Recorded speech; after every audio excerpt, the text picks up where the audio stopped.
If you're tired of being censored on social media, join 60s.net. It's black owned, black operated, and black moderated, and we make sure it stays a safe space for us to talk about all things black culture.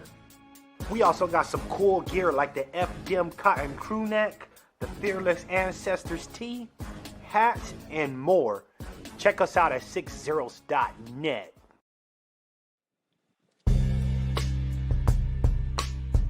Hey girl, why are you so sad? I just got banned from Twitter again. Should have been on 60s.net. Ah.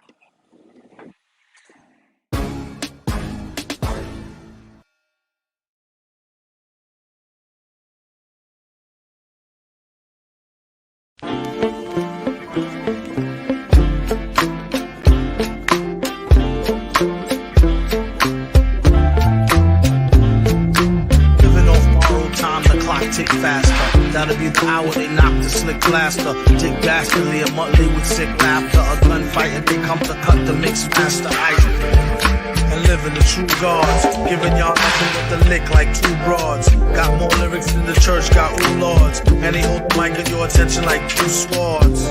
Or you the one with two blades on it. Hey you, don't touch the mic like it's AIDS on it.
My bad, family.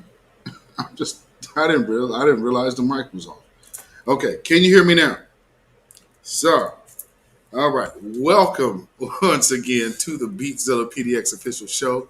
I am your host, Beatzilla PDX officially. And like I was saying, this right here is a necklace made by Pride Bentley. She's in the chat. She is also on Instagram as BQAZ Kids Wear. So definitely hit her up. And then like I said, also this newest piece. So these two newest pieces, and as well as she let me design this in a sense. I told her what I wanted, and she put this together for me. So she came up with a concept that I had in my mind, and her interpretation of it, I'm more than pleased. I'm more than pleased. So thank you, Pride Bentley. And if you so desire, please put your link in the chat.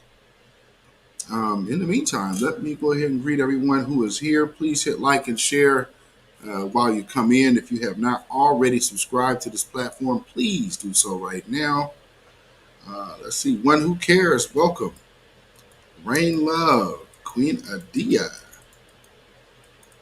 Shawana Stevens, Black Mama, welcome. I hope you're feeling better.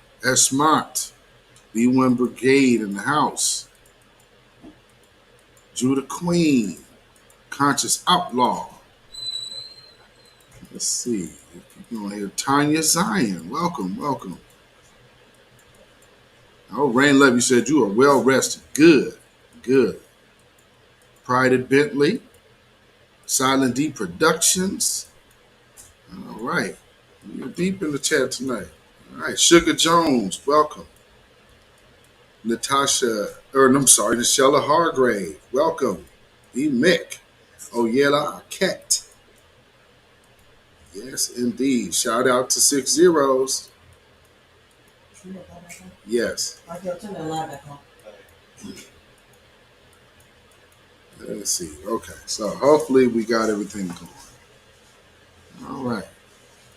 All right. We got a lot of people. CH464. Desmond Works. Narmer X. Welcome. Welcome.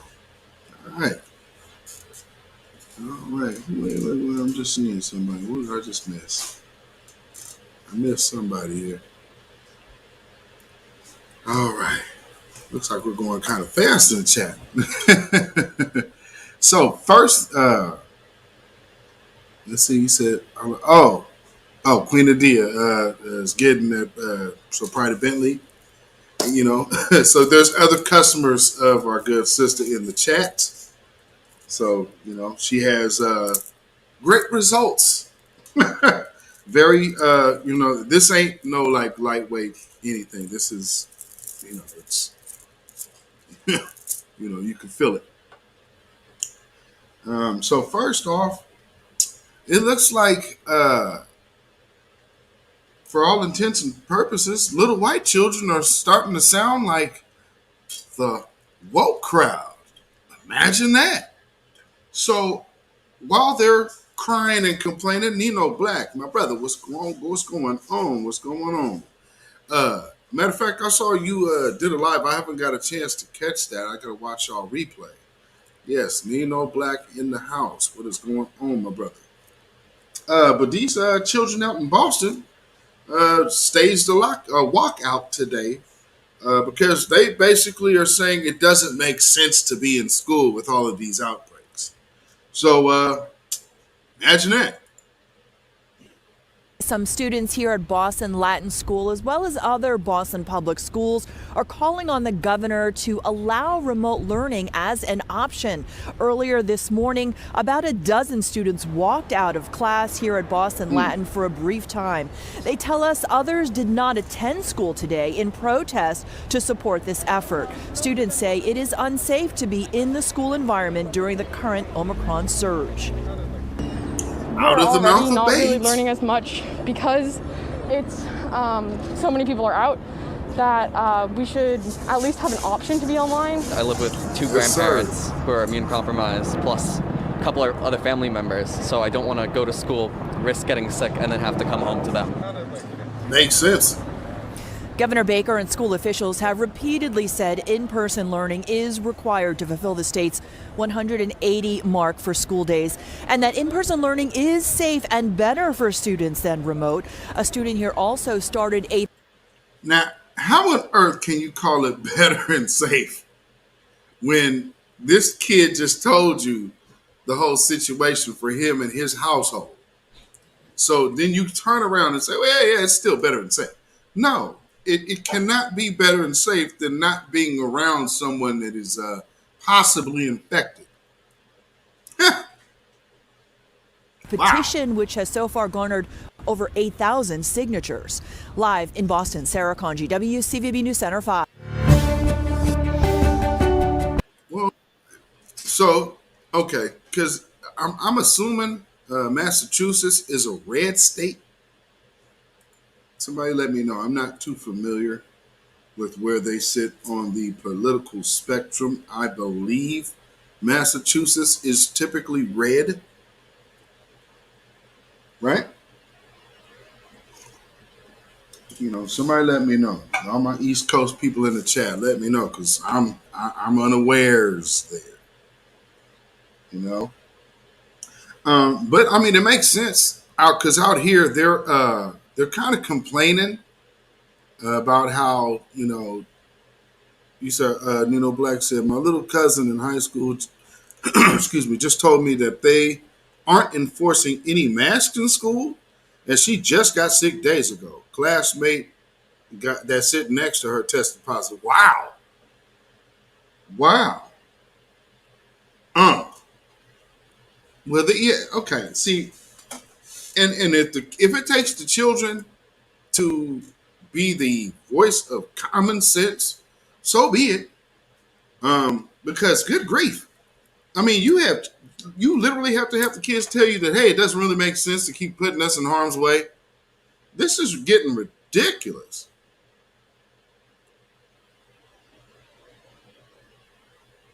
What? Really, conscious outlaw? Y'all check this out. Now, I'm not really surprised, but, these are just the things that go on over here in these spaces when you speak the truth. Shalom, dark-skinned brother. Welcome, welcome. Oh, man. See, so this is how Google, like I said, you say no to powerful people. They got people with long memories, boy. You dig?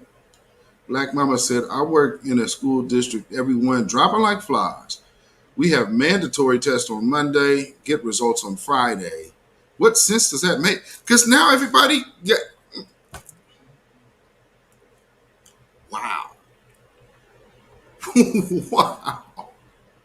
Shalom Rayvon Johnson. I mean, that makes no sense. So, okay. We now have people that have hated on our common sense all this time. You know what I'm saying? Ty and Maisie TV, welcome, welcome. Absolutely. Black first, always. Yes, indeed. Thank you. That's a whole week to spread. Absolutely, Black Mama. So you have a whole opportunity to get everybody infected. And if that's, per se, a week where there may be, and you said, so Massachusetts is a blue state. Interesting. Because they're trying to go to school here locally. They just had to shut everything down, but they're having to shut everything down because they don't have any teachers. So these geniuses, see, I'm so glad my child is out of school. My baby's done, so we don't have no babies in school no more. Reynold Griffith said the blue. Oh wow. Oh, okay. Yeah, okay. Ooh. Well, y'all got some political issues going out there in Massachusetts. Y'all better keep an eye on what's going on out there.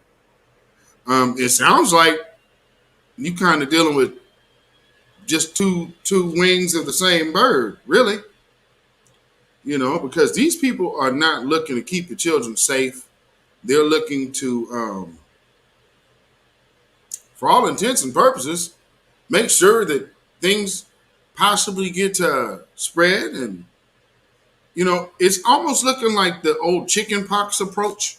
Y'all remember that? People would go send their kids over to go play with the kid that got chicken pox. So everybody gets sick. So once you have it, you have it. Well, supposedly with this thing, it's the same scenario, because they keep telling you what's different and what's not. But that changes by the day now, doesn't it? Like I said, I've had this particular, now with this 19 number and all of these different variants, no. But the base, yeah, I had that when I was 7. And yeah, I got real sick. Highest temperature I've ever had in my lifetime. 107. 107 temperature. But that was 7 years old. I have it, the antibodies so strong in my system, when they do my little blood test and run my blood and all of that, guess what? One of the biggest things that I'm not susceptible to, one of the biggest things I'm immune to. Now, they'll tell you, well, that's not really true because, they told me Rachel Maddow said what Anthony Fauci said. I'm really tired of having these discussions with black folks. I'm really tired of having these conversations with black people. Y'all should know better by now. And if you don't, by all means. But one thing I can say right now,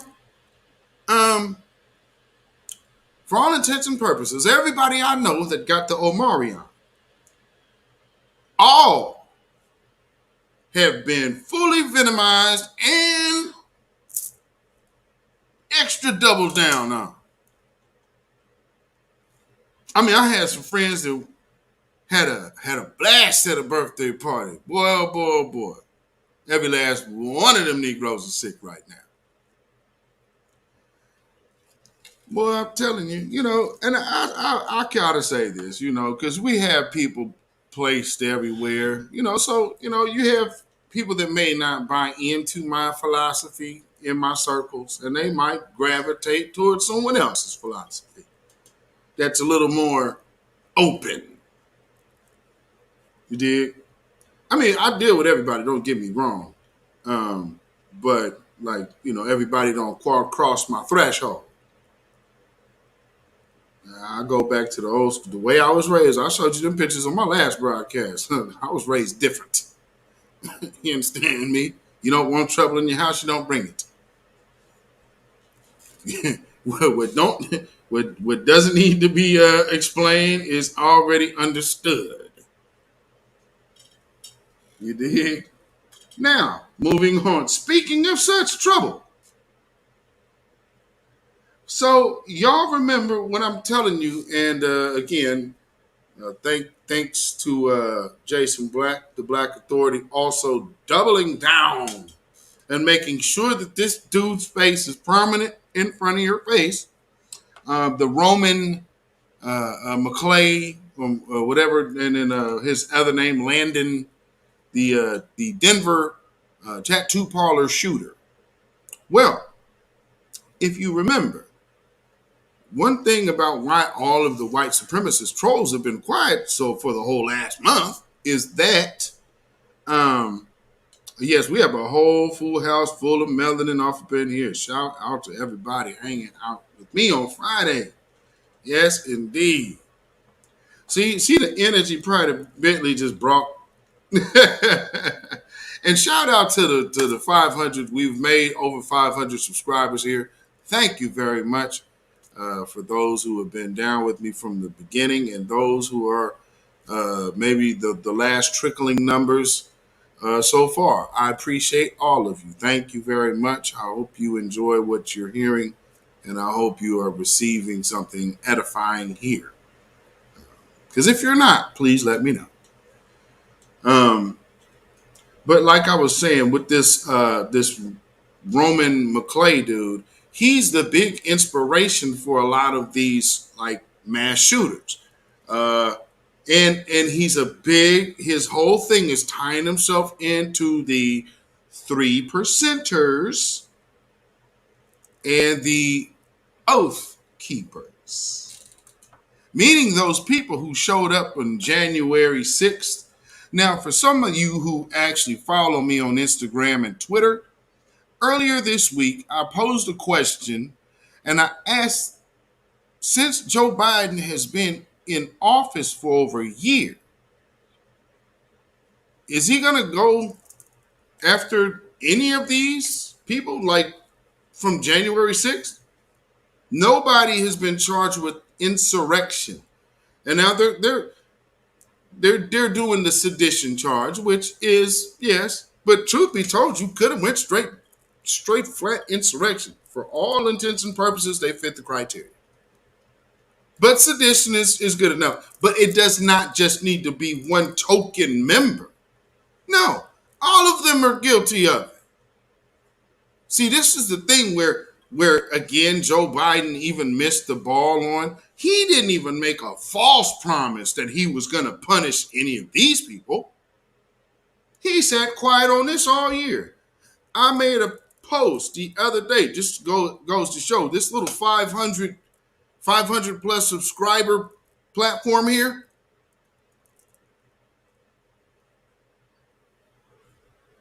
Just got some charges that equal insurrection, sedition. It's all in, if you look at all these words, they're all in line with the same definition. But it takes this.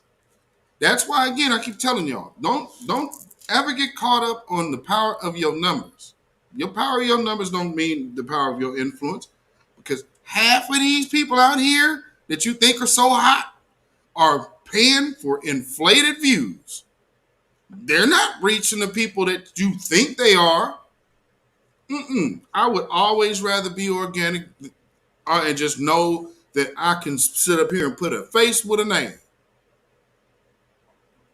I may forget as the platform gets bigger, but again, I can at least put a name with a face. I don't want a bunch of bots in my chat just to say, "Ooh, look at me! I got 1,000 views. I got 100,000 views that I just paid $50 for." I'm cool. Who am I reaching doing that? Nah, if y'all here genuinely, man, I appreciate it. And shout out to the haters. Just make sure you hit the like button. Now, with that being said, white supremacy taking another L this year. And we're starting off the year right, as we should, because Babylon has fallen. So, see, here we speak this into existence as present tense and as past tense. So every day we wake up, another day of the cracking of Babylon is in our rearview mirror. Hence, happy Friday.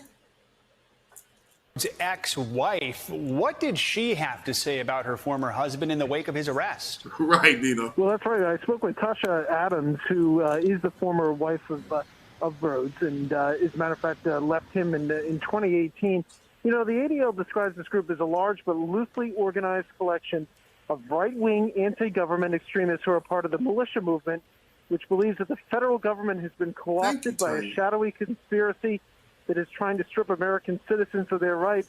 Adams says, look, what this guy truly believes, what Rhodes truly believes in, is himself as a historical figure. She says he has compared himself to such transformative figures as the founding fathers, Martin Luther King Jr. Uh-oh. Martin Luther King Jr.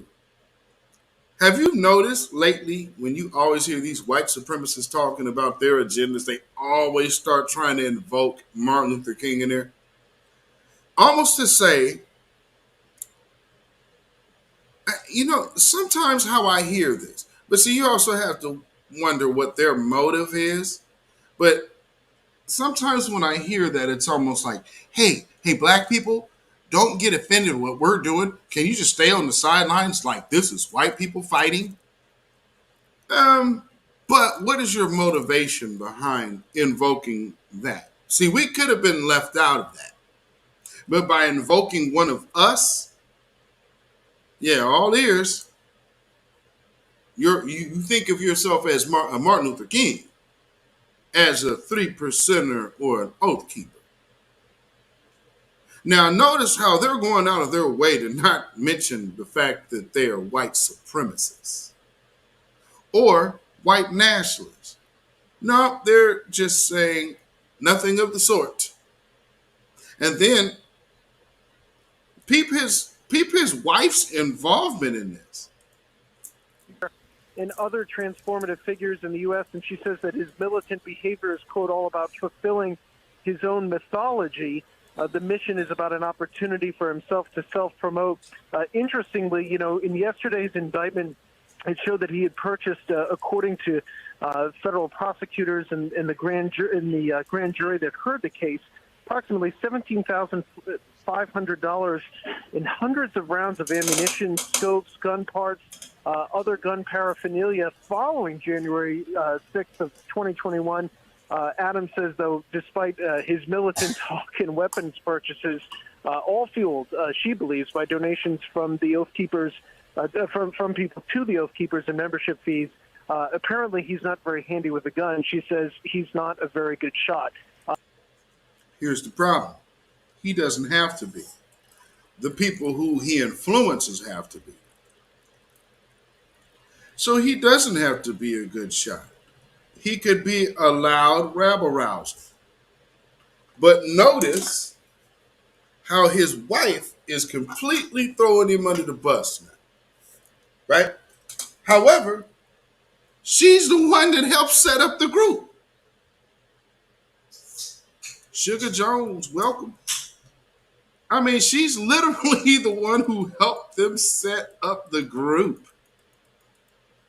Good grief. Really kind of a interesting figure and somebody who, based on our research and reporting into some of these groups in the past, Rhodes is very much in line with other leaders of it. Somebody who's got some sort of a military background. He's a U.S. Army veteran, somebody who's a graduate of Yale Law School. And if you've seen a picture of him and you're looking at the eye patch and wondering how he got that, apparently it was when he dropped the loaded gun and the gun fired and a round went into his eye and into his face. So quite an individual, quite a backstory, and obviously some very dangerous rhetoric. Interesting for you to get some of those details, Tom. I mean, we know you mentioned Yale Law School, military background. What else are we learning about Rhodes? Did you get a sense from the ex-wife that he had changed or his viewpoints had changed over time, or was he always like this in her mind? Yeah, that's a really interesting point. And there's always a pivot, right? So we see this typically in somebody's life. Something changes.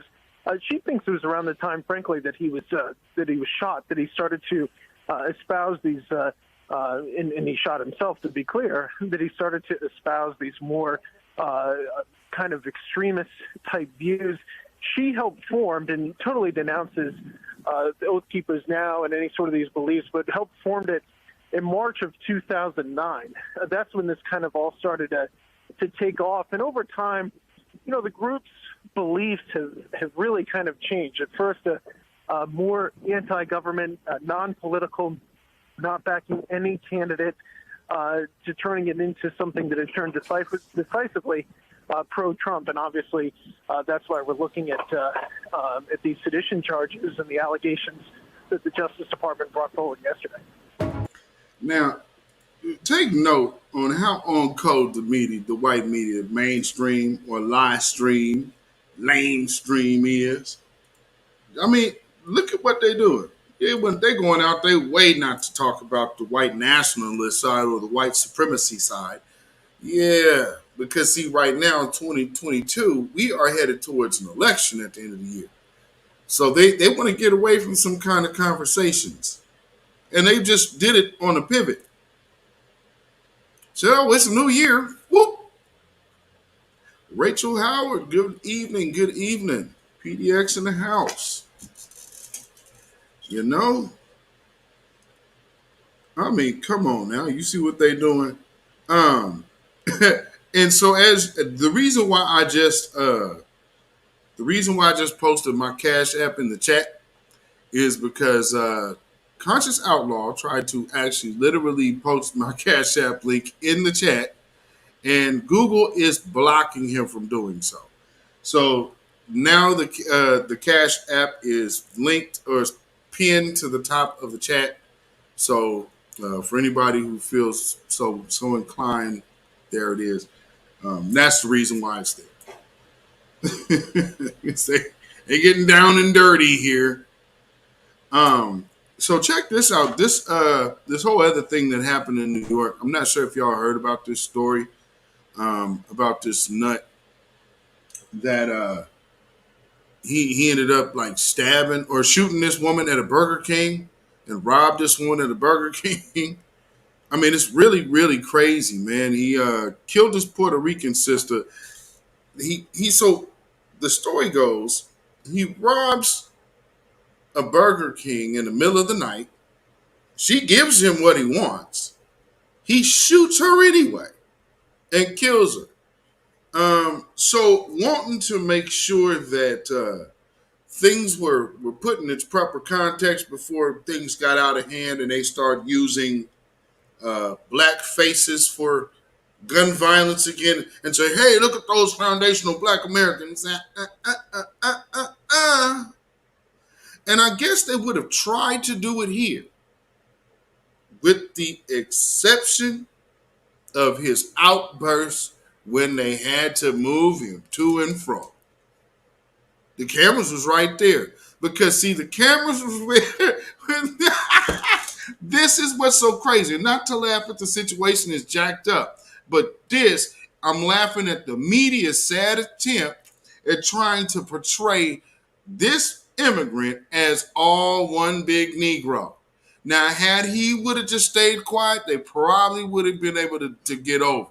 However, I knew he was an immigrant just by the name. His name is Glenn Glenn something. But see, he has two first names. That's a absolute Caribbean thing. So the first name and then the last name are both American first names. Dead giveaway for a Caribbean immigrant. Dead giveaway. I don't even have to see his face. I know as soon as I heard the name, I knew. But some people would be like, hey, it ain't right. You sitting up here making judgment calls on people. Yeah, you gonna say he's not FBA. You don't know that.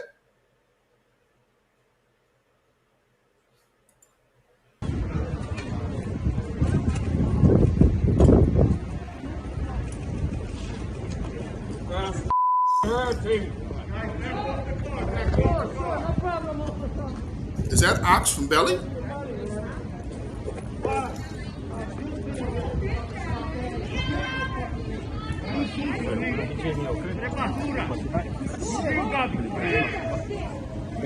Why am I guilty and the judge don't charge me guilty? Why am I guilty? You know they charge me just for things that they do every day? Is that Ox?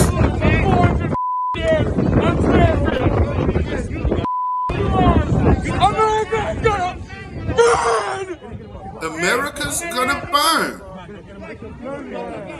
What, you want to start a war? You want to start a war with these Latinos and Negroes? You want to start a war?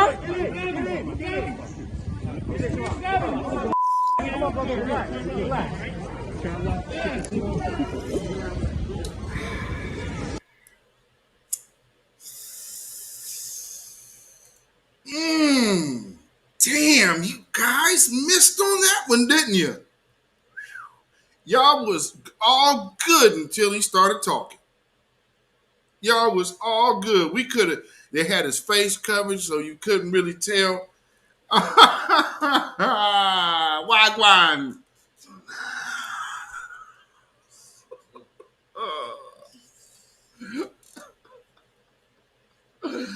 I'm a murderer. Me a murderer. The George has not called me a murderer yet. Woo! Lord. Oh, boy. Yeah. So I wanted to make sure when I posted this on Twitter that I used one of the pictures that they actually had to post because they did this. Oh, man. Yes, a lot of them gangbangs. That's how gangbanging was turned out in my city from a Jamaican Crip named Scarface. He got deported back to Kingston.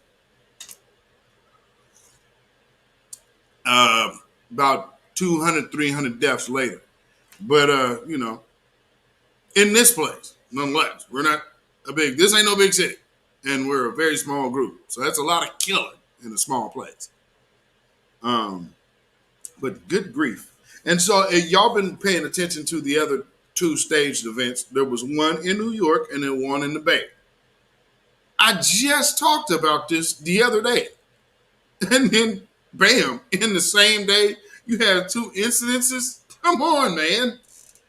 Oh, man, this is getting out of hand.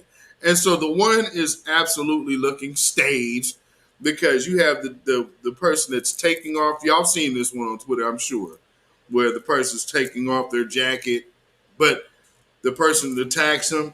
But while they're taking off their jacket, they haven't even cleared this big-ass wall that's right here. So there's no visual line of sight to see a homeless person sleeping here at all to give them your jacket.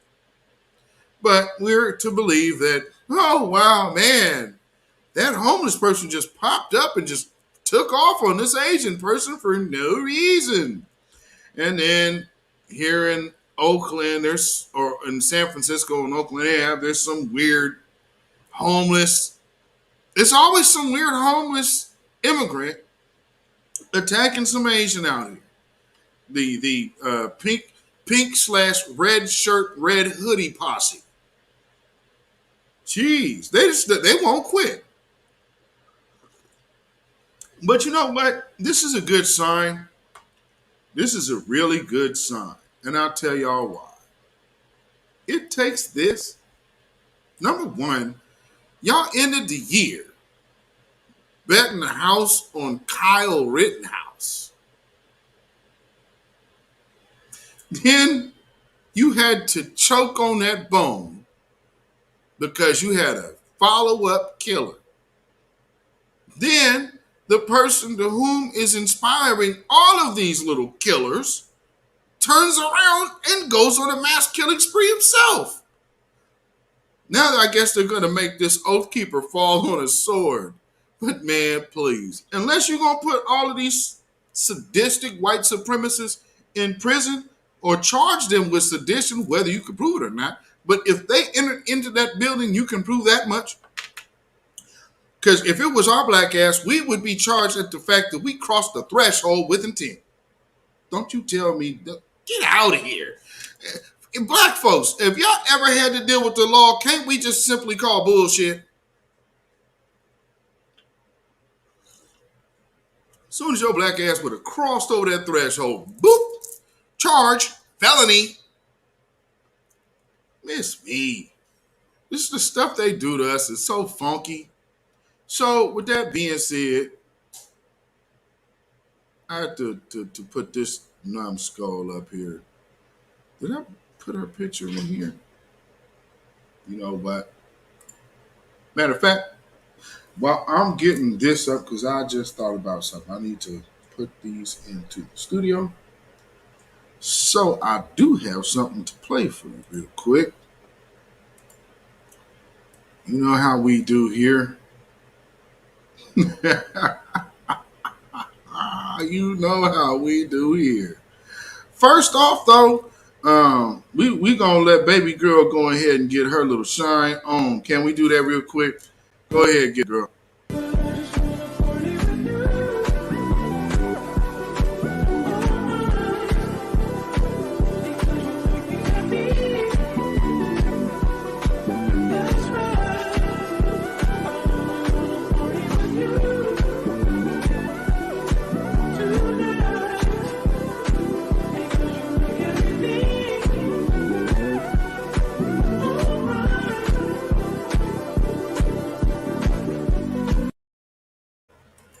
Like I said earlier today, somebody is ready for the weekly wrap up.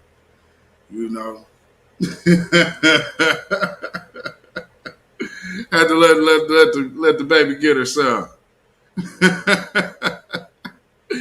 Oh man, once again, you are tuned in to the beatzillapdx official show. I am your host, beatzillapdx officially. We are about to move into the next topic. And so we, as we do here on Fridays, we give it up to the brother Chris Scholler. Rest in peace, MF Doom. And you know how we do.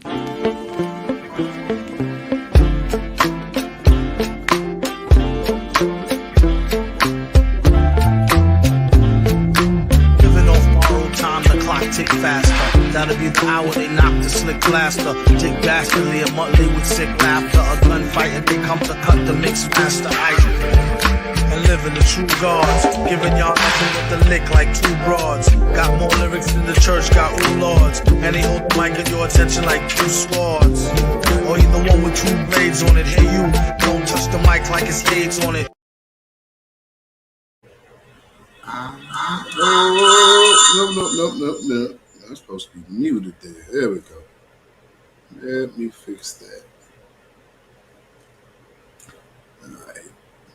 I'm going to get something in here. And also, let me show you something to repost it.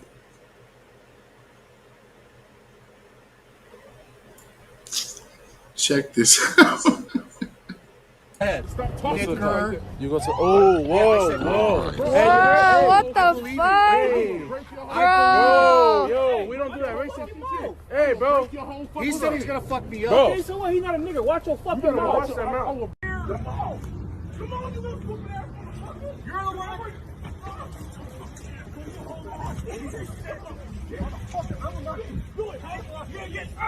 one.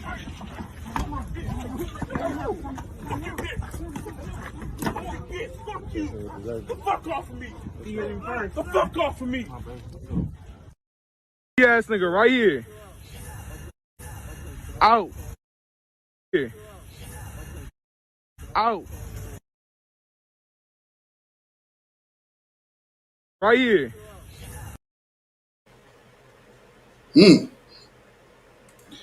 Well, those pre-existing conditions are a beast.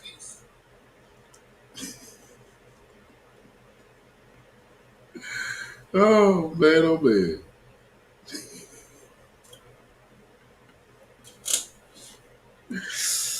Yikes. All right, so moving on.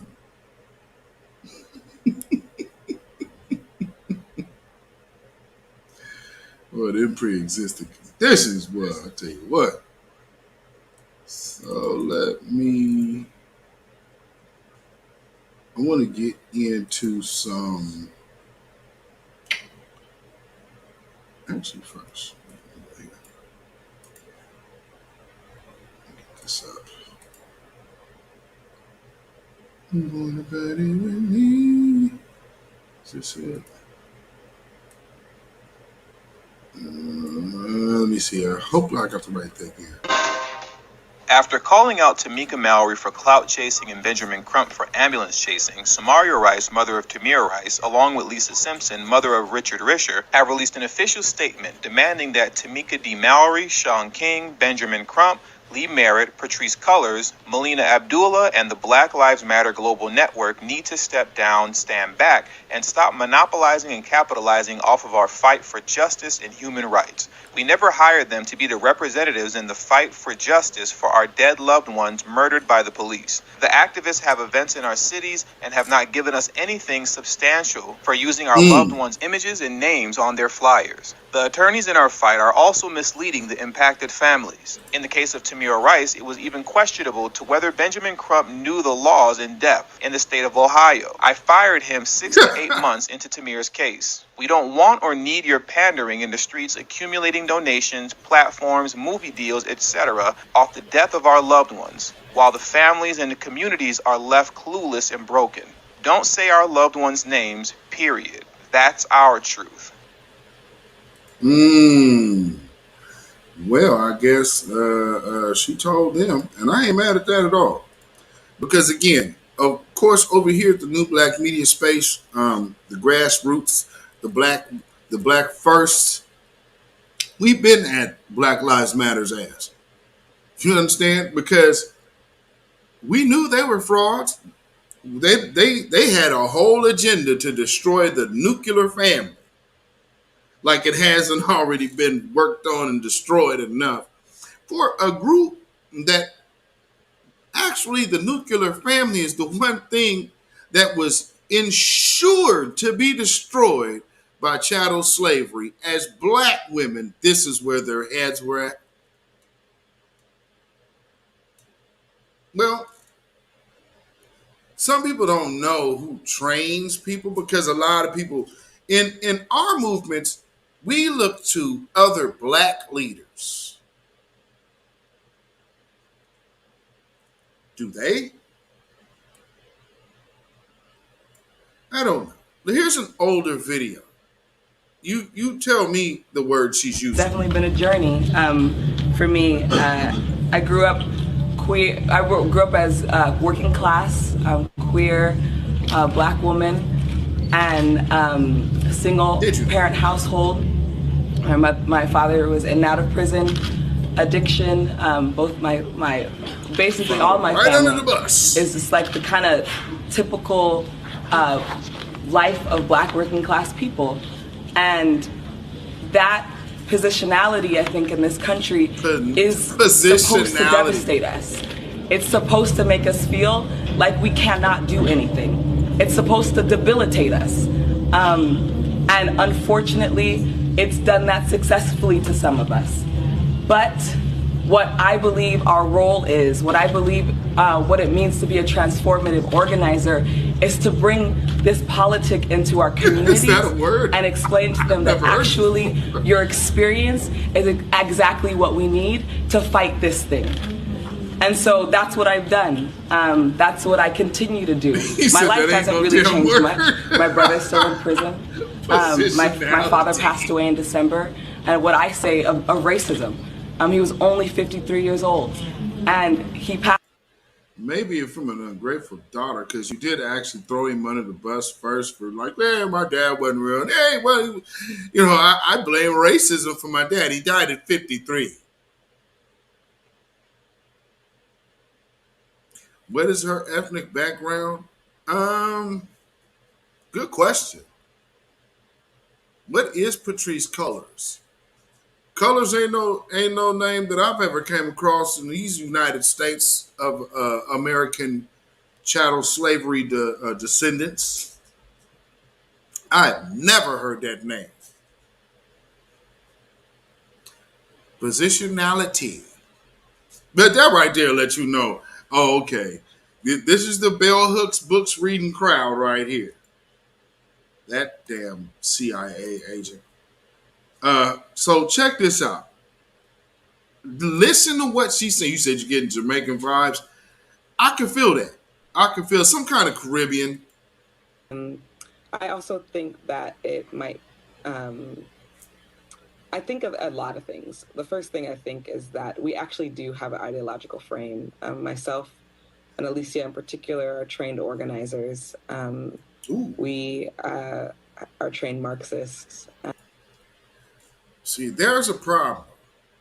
Their training ain't coming from our system. Their training is coming from a whole nother system. I'll go ahead and rewind that for you a bit because, she said it very clear out of her own words. It ain't mine. Ain't nobody put, you guys just hating on them. I think of a lot of things. The first thing I think is that we actually do have an ideological frame. Myself and Alicia in particular are trained organizers. We are trained Marxists. We are super versed on sort trained of ideological theories, and I think that ideological what we theories a movement that could be utilized by many, many Black folk. And see, so they sneak it in, then they get the dude with the RBG flag behind him. Validate us. Now, unless you're really, and rest in peace, Darren Seals, absolutely. And everybody else who has had to be either locked up or has lost your life behind these nuts, foolishness, and antics that never really were benefiting anyone. So let's just look into one of their mentors and see what that person has to say and introduce you to them. Because, of course, you would be expecting to see a Black face. But just like Nino Black put in the chat, that ain't what you're about to see. How did you get started? Well, I come out of a Jewish, socialist, somewhat anti-communist tradition. Okay, so let's just we right out the gate. This is not in our best interest. Let's start that one again, shall we? Strategy Center. How did you get started? Well, I come out of a Jewish, socialist, somewhat anti-communist tradition. Not me, but that's what I come out of. Very strong anti-fascist, I'd say. I'm sorry, why the hell do the Jewish people want to teach our people how to lead us? Why are they interested or vested in making sure they make a Black leader? Perhaps when these people or their system put their people in front of you, or you're looking at somebody in YouTube with these huge numbers and YouTube's boosting this Black face in the algorithm, just remember who's at the helm. It ain't no Black face. And I'll play it a third time so you can hear very clearly the people who made Nick Cannon cower. Strategy Center. How did you get started? Well, I come out of a Jewish, socialist, somewhat anti-communist tradition. Not me, but that's what I come out of. Very strong anti-fascist. I'd say it's a joke, but I say that The fascist bastards were the first words that came out of my mouth because that's all I kept hearing about fascists and Jews and genocide. And I'm very proud of my parents for not, at 5 years old, I was thinking about people starving in Europe. Yeah. I didn't know what Europe was. And there's a world made up of Goyim who attack us and put us in concentration camps, and we got to fight them. That was the main point. For those of you who don't know what the word Goyim means, essentially Goyim is everybody else not Jewish. In the Bible, with the actual original Israelites, not the Khazarian Jewish people who these Ashkenazi people are, I'm talking about in the Bible, they would say heathen, meaning outside of Israel or outside of Yasharallah, whichever name you choose to call it, which this man does not bloodline descend from. But he has been he is a convert to Judaism. Know the difference? My mom said, stand up to those anti-Semites. Don't let them push us around. So then when I met the black movement, I said, oh, I thought Jews were assertive. Wait till I saw this is the ultimate assertion, the ultimate anger. After we replaced them after Vespasian ran them out of their homeland in the first place. And what I didn't get before was a revolutionary theory of change.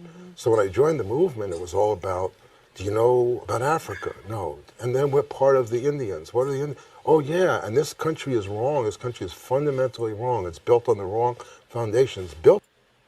You know what's so funny? Oh, it's built on this. It's built on that. Has anybody ever seen The Ghost in the Darkness? Anybody ever watched that movie? See, The Ghost in the Darkness, they just tell you that them killer lions were from Africa. And it was just these two killer lions that was in Africa. The first time them two killer lions showed up wasn't in Africa. It was in Israel. But see, that would be a little bit of historical fact. You know, I don't know where people get their information from. Do your own research. Dig for yourself. Prove the truth for yourself. Don't even take my word for it. Just, hey, man, a matter of fact, I say, prove me wrong. Do that. On genocide. So I didn't come up with the word. I said, wait, genocide, just like what happened. Oh, I remember genocide. That's what my parents taught me about. So quickly I got it. Jews, blacks, Native Americans, the world, people starving. And if you know, King went to divinity school. He's doctor of divinity. He studied Marx, Niebuhr, Martin Buber. The black movement was very philosophical and very worldview oriented. So that's what I teach at the Strategy Center. We're trying to change the world, whether we're on buses. Right now we're doing, Ashley Franklin's doing some amazing organizing in the high schools with young black kids. All right, let me address something here.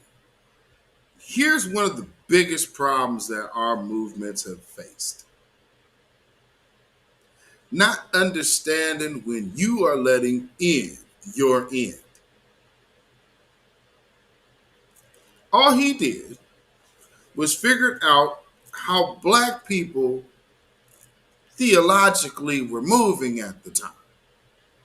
Then now he reworks it, and now he is the teacher of black theology to black foot soldiers.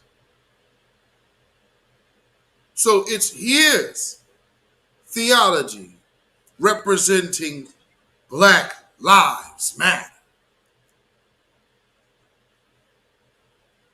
But we hate it because we can go back to our own historians, our own greats. You dig? We can do that. We don't have to rely on these type of people. All we need to do is just go back to the formula that was already there to begin with. You understand? But see, we don't want to do this. Like I said, look at that old picture right there. There's, representative of my family here. I wouldn't be here without that. Yeah. Now, here's a historian of great esteem, and not falsely so at all. Everything which he said so many years ago proved to be true today. But instead of looking to people like this, Frances Cress Welsing didn't die till 2016. What are these women doing going to a person like this instead of that? Dr. Clyde Anderson nor Neely Fuller are dead. They both living. Our other sister, she died in 2019. So throughout all of this movement, you've had nothing but time to deal with our historians. Dr. Cobb. I mean, Malaya F. didn't pass until what? 2020.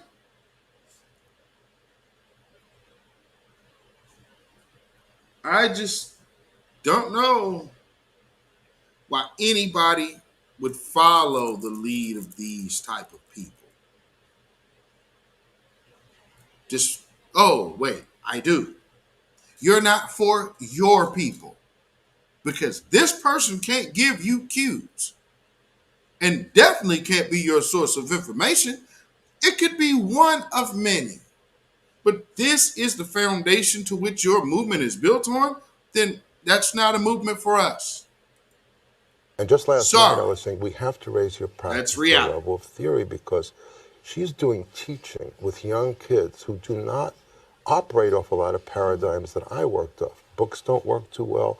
Long theoretical talks do work, but combined with things she's trying to figure out.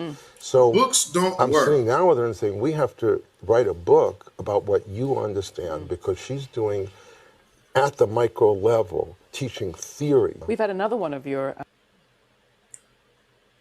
Oh, boy. Yes. Whose theory? See, just like she just said, she has a... I'll play this again for you because I want you to just listen to what she's saying. Then I'm going to show you real black folk. I also think that it might... Absolutely, Nino Black. The first thing Absolute I think is that we actually do have an ideological frame. Myself and Alicia in particular are trained organizers. We are trained Marxists. We are super versed on sort of ideological theories. And I think that what we really try to do is build a movement that could be utilized by many, many black folk. To get nothing burgers. To get absolute nothing burgers. And like I said, you always got to be careful about these people when they're liked. You know, if I'm somewhere, you gonna know I'm there and they don't like me. I've been invited places to where people just would want us there just so to let us know that they don't like us. So I've been in that type of environment. But with this, like they're gonna give them awards and this, man, you ain't gonna see nobody from the new black. I put it to you like this. Professor Black Truth, Jason Black and Tariq, both have put out multiple documentaries. They be having these black awards. How is a person that could be #1 on Amazon not be involved in a black influential award, but then y'all shoving Nas X down our throat like he got some kind of influence with anybody? I mean, please. Does he even have influence with the LGBTQ community other than just being a mascot? Like, where does he turn up at? Yeah, nobody really asked that question now, do they? Of course not. Because that dude is a talentless fabrication of what an artist is supposed to be. But because he's only an actor, he can only do what actors do. be called out when they need to. He's like a jack in the box. He's a gay jack in the box. And I've never been so certain that Lil Nas X is actually gay. I mean, man, he could just be playing a part. They'll tell him, hey, just play this part because we need you to sell this. It's not really important for him to be it. It's important for him to convince you to be it. Get it? Mary, welcome. You know? So check this out. These brothers over here, shout out D. Tubman, sister posted this. They keep messing with the brothers out there in Chicago. If y'all remember, like last year, maybe late 2019, early 2020, maybe late 2020. Yeah, late 2020, maybe early 2021. The sister, Natural Charm, our physician sister, Foundational Black American B1 sister, was at a Citgo gas station. And the workers there were trying to act like she was stealing gas when they never actually pumped her gas. Then tried to call the police on her. Well, the sister, being part of the Foundational Black American community, put out that call and so say, well, hey, let's see what brothers do we have out there in the particular area that could go help this sister out up here at the Citgo. Well, it just so happened to be that brother Tyrone Muhammad and was not too far away and was able to answer the call, go up there, stand with the sister, and let them people know how things are going when you mess with one of ours. So, with that being said, they've been messed with from nonstop, and so I want y'all to understand when you see stuff like this. Let me just put it clear. When we have, let's walk back memory lane with me for those who are old enough. Over 40 people, y'all should understand. When gang culture was really at the height, even now to this day, I still hear some people say this madness, but especially when gang culture was at its height and all the stuff was going on in the streets, you had black folks turning their back on black youth. Willfully turning their backs on black youth. Throwing these children away. Well, fast forward to 2021, 22, and going forward. Those children to which you threw away are now men trying to keep these other children out of harm's way. When the church generation, the Boule generation, we need to be here and looked at like this, and white folks is looking at us strange generation. Well, now you got to pay the piper. Because for all of your Jesus talk, now these people are back on the streets trying to give answers. Guess what? The news don't give them no credit. And guess what? The black church don't either. The black church should be in front of the camera every time the media wants to come put a camera in front of a preacher's face. You need to be mentioning the brothers that's on the street instead of taking the clout for yourself. While these brothers are being targeted by law enforcement for trying to end black on black violence.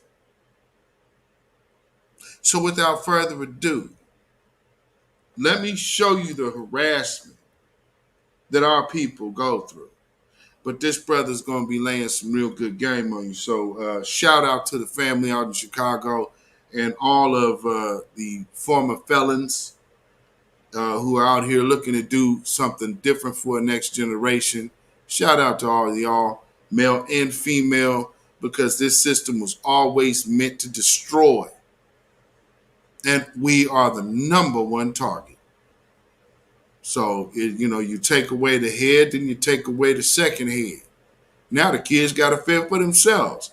Now you have a whole generational gap where grandma got to take care of the kids. Well, she typically going to probably die off before too long. So now you got a whole a generation of children who have to look to each other to raise themselves. Now, when you finally got these brothers back on the block, you're not standing behind them because they're willing to give back when you never did anything to keep these children out of harm's way because they weren't in the doors of your church. So, I give the brothers they flowers over here. So, without further ado, watch how this brother talked to this coon ass cop. But this is so smooth. Shout out to this brother right here and all y'all brothers out there in Chicago. Yo. Hey, look, got him, caught him. He just decided to pull me over. Your lights are Yeah, but you better have all that. That's why I was on the phone with 911 when you walked up. Because now you got to be held accountable, but that's not why you said you pulled me over. And so I just like to get this Officer Genie, who is on record for pulling me over because he said he could. And he didn't report it to 911. He didn't call it in. Just a rogue officer deciding to bother people while they black. Okay, I'm going to let the rest of it play. Black Star TV 2.0. Welcome, my brother. My brother's off up in the house. He also has a platform, too. Go check my brother out over there at Black Star. If you guys are into Bitcoin and the powers of black financial empowerment, my brother is your man. So I just want to make sure and point out something real quick. If y'all didn't catch this, this dude, this cop, didn't call this in. So the brother calls 911. So as he's calling 911, he's finding out that this stop ain't even being called in. So what was this rogue officer trying to do to this brother? So again, all skin folk ain't kin folk. And if you, like James Evans said, as long as that brother got on that uniform, you ain't got to give his pigment no consideration.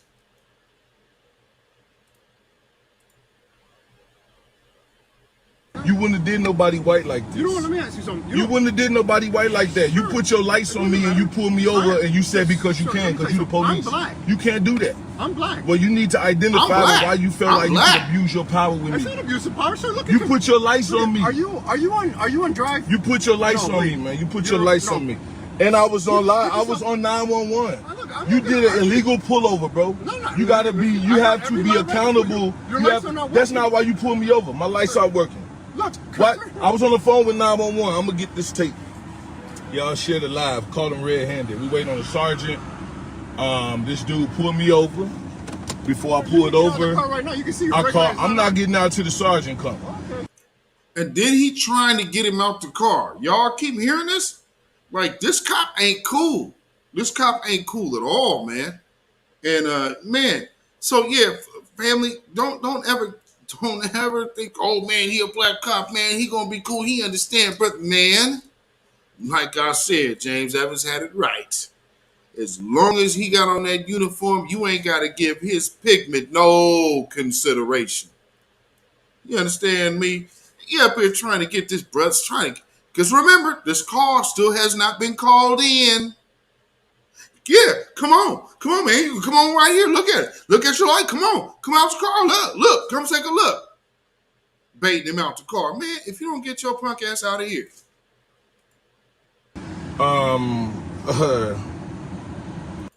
Right, Nino Black. Cop said, your car's in drive. He's looking for any reason to unload on this man.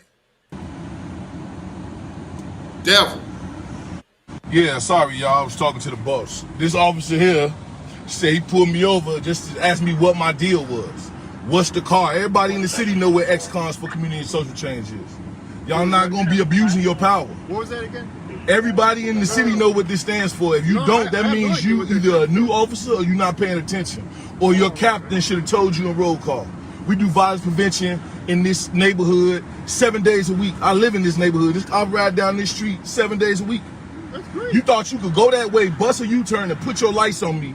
You better have it. When I asked you why you put me over, you said because you can, because you the police. You wrong. Oh, I didn't say that. You did. I said you got to. 911 was on there, bro. That's what you don't realize. I was on the phone with 911. You will be held accountable. Go bother somebody else, man. I'm not trying to bother you. Yeah, well, you shouldn't have put your lights on me and pulled me over. That's called a pullover. That's called a pullover. You are impeding my progress. For what? Because you could, right? Well, your lights are on. That's what I. Guess what, bro? What you realize is you should not have done that. You hear the call? And Foster. The citizen has a complaint with the CBT services for Officer D. He'll be waiting in this Black Explorer in Pulaski and Foster. Y'all hear that? He didn't know I was on the phone. As soon as he bust a U-turn on Foster, I called 911 because we know how these jerks act. And he walked up to the car acting crazy with 911 on the call. Crazy. Crazy. Yeah, you on the scene. So I'm calm, broski.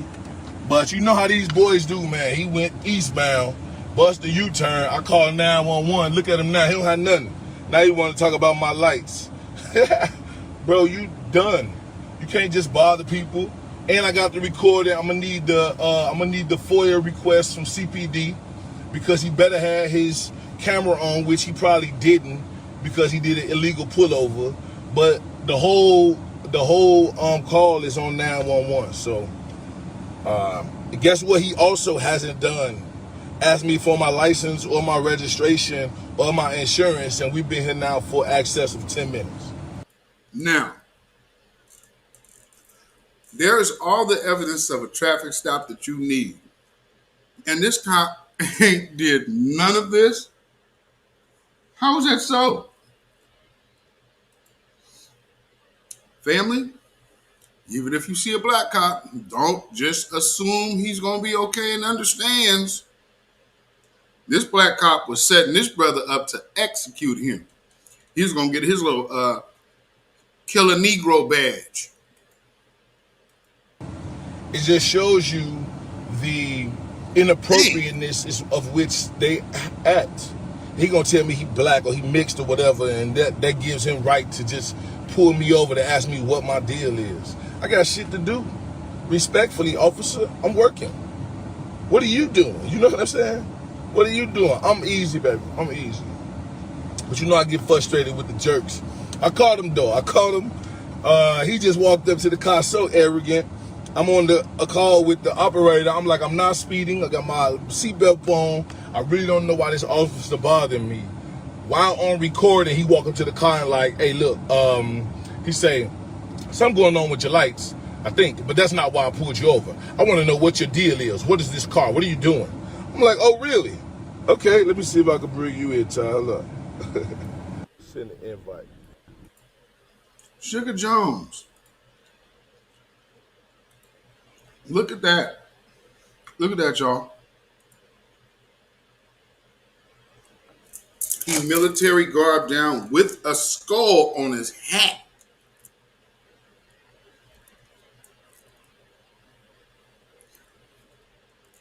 I mean, don't this feel like one of them cop ritualistic type things? You got to show us you're down, buddy. You got to go take down one of your own, buddy. I mean, man, maybe I'm just reading it wrong, but just seems to me like we're looking at a foiled ambush by way of this brother just having the foresight to call 911 as soon as the cop hit the U-turn and hit his lights. Man. I'm adding you now. Peace, brother Tyrone. Dude, What up? What up, man? Driving while black. Oh, what we always, so it's clear. That's why we got to follow up on Copa with that other incident on Halsted Street, because they always, every time they see ECCSC cars, they want to act like they authority over us, and just they just mad at the fact that here we are. The people see our vehicles and our patrolling the communities more than they see the CPD.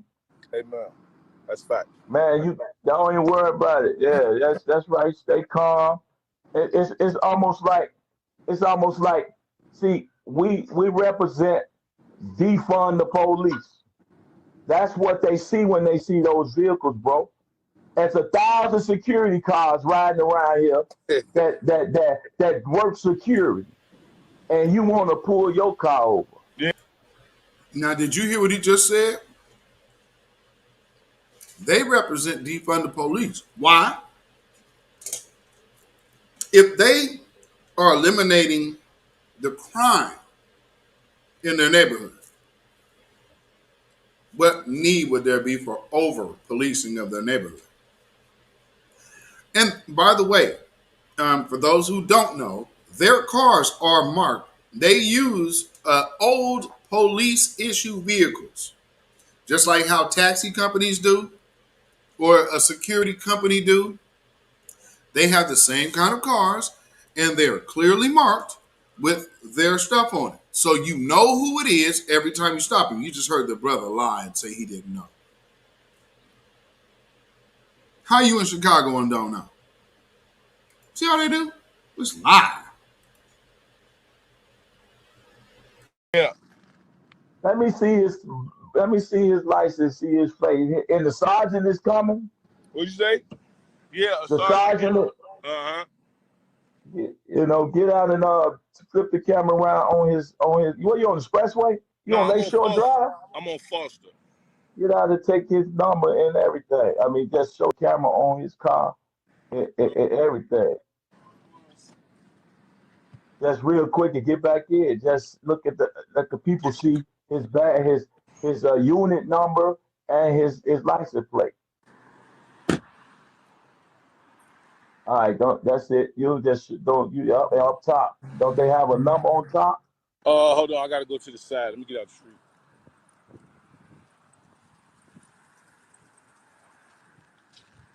All right.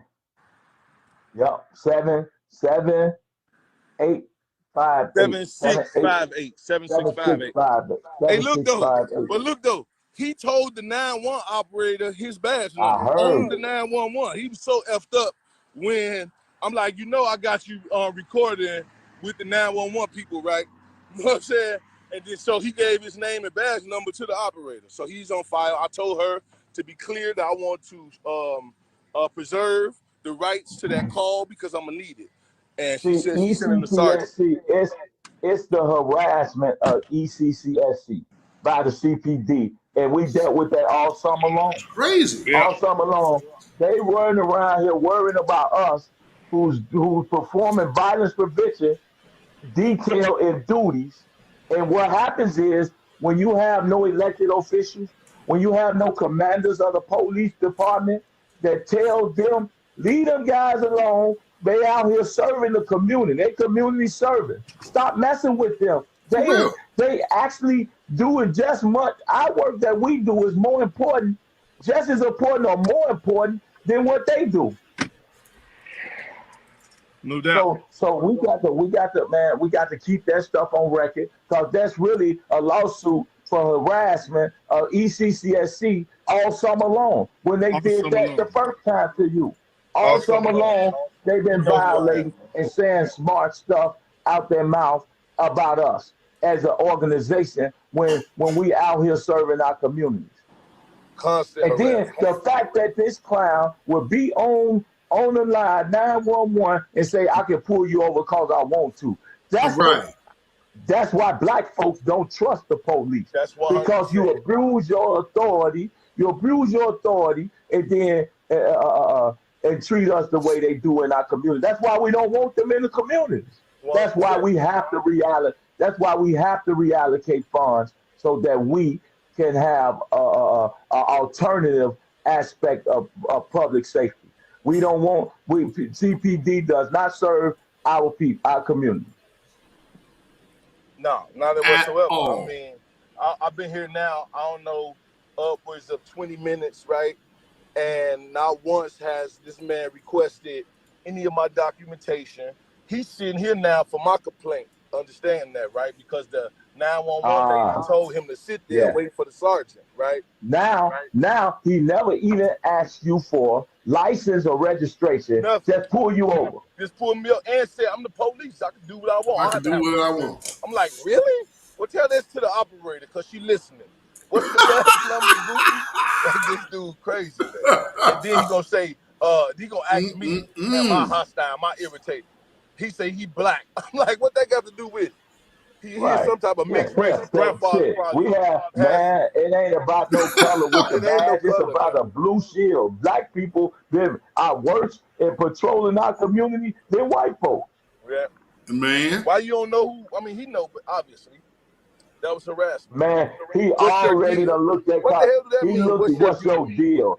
What's your deal? You ain't got nothing to do. You don't have anything to do. You gonna bustle you and bother somebody from our organization. 100%. Yeah. As soon as he hit the U-turn, I called 911. I'm like, look, I got a rogue officer. I don't know what he's doing, but I need on your thing, you'll know. I need you to stay. Live. So, Facebook. I think this might be the sergeant here, so I'm gonna get out real quick. Check this out. Keep stay online. I am. He just it's a car. Let me see if he inside. Probably side. Black mama. Nothing. What's your deal? They've been harassing ECTS cars all summer. They don't mind that black men can patrol and protect their own community. They don't want that, bro. Our They don't want represent that at all. defund the police. They know every time they see that. Ultimately, they think they have a monopoly on protecting our community. It wasn't. But that's a lawsuit. They don't even get it, bro. I don't even understand the question. What's my deal? What's your deal? I didn't do a violation. I didn't do anything. Everything else is a moot point. And then when he asked the officer, why you pull me over? He said, because I want you, I can do what I want to do. Yeah, I don't need a reason.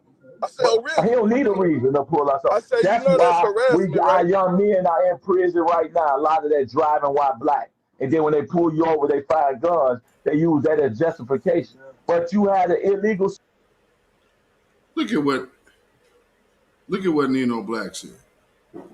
Look at what Nino Black said. Nino Black said, I'm all the way in Atlanta and I know who the ECCSC are. But a local cop doesn't know. Right.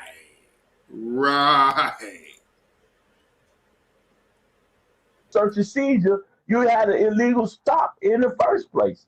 To even get at your illegal, not that these guns don't need to be off the damn streets killing each other. The fact is, do it the right way. Right. Don't just and then this a marked vehicle. Like you got way more people getting carjacked right now. Check your Citizen app. Yeah, Check your Citizen app. Somebody getting carjacked right now. Albany Park, hot as hell. He pulling him over. All the shootings, all the murders. He gonna pull you or he got. We supposed to be doing the unity walk rally with 17, and he acting crazy. I'm gonna go see that captain of 17. This week. One thing I love about this, cameras is a mother. yeah, you can't get away from it. I ain't know whether to go live first or call 911 first. I'm like, let me get him on record with 911. You know what I'm saying? Right. I'm not finna let this jerk pull me over and make it what he want to make it. And he said all that, and then she just smacked her lips like, damn shame. The operator. Somebody tag Keith Thornton, the operator. I need the operator I just got through talking to name. She handled that very professionally, stayed on the line with me, and got the sergeant out to me very quickly. Somebody tag Keith A. Thornton for me so I can get the operator from 17 who just talked to me. Sad, man. Thankful Thursday. Other than that, man, I'm thankful. I had live. I'm thankful God gave me the discernment and the understanding to go and call 911 because I know I had not done nothing wrong. And Shorty's, what up, Shelly? Hey, stay strong, black man, for sure. No question. You already know. You already know. This is an educational piece for y'all to teach y'all kids. Tell y'all little black kids, if the police get behind them, call the 911. It'll protect them from a lot of the hassle that they go through. They don't have to get pulled out the car and searched and mistreated and profiled. So protect yourself. Use them versus them. They always out of body. They always rogue. They always working out of a I can do what I want type of attitude. Well, you can't, sir. Learn your rights, learn your constitutional rights, learn what they can and what they cannot do, and then stand on it. And then you become the complainant instead of the suspect or the defendant. Currently, I'm the complainant on his rogue ass. But if not, it could have easily been the defendant. So y'all just, man, share this with y'all kids. This is an educational piece for peers and children.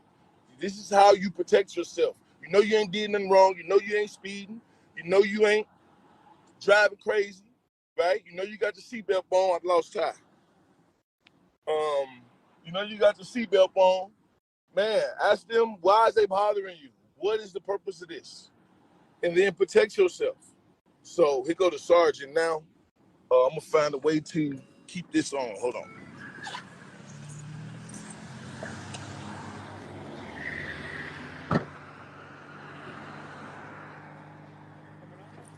Yep.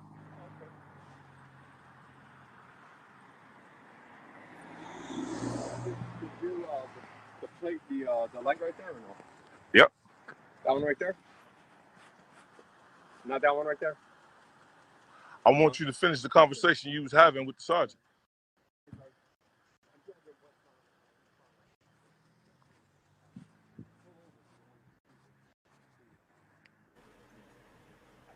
How you doing? See, this cop ain't cool whatsoever. Why? Look at this dude's posture. You got your hand in your pocket. You got your hand in your pocket. I mean, why I got to be any different to you? You instantly walk up, your hand is in your pocket. Yes.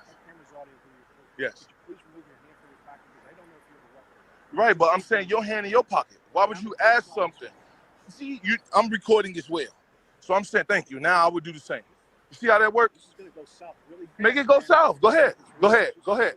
I called you, by the way, just so you know that I'm the complaining person. So now I'm going to ask for a lieutenant. I don't want to deal with you. I don't got to lower my voice. I don't have to, Sergeant. Now, see what he's trying to do?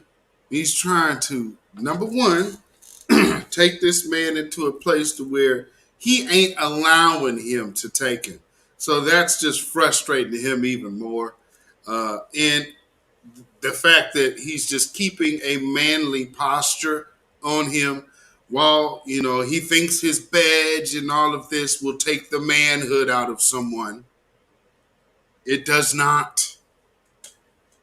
You said he Asian too. Wide body, skinny head. Man.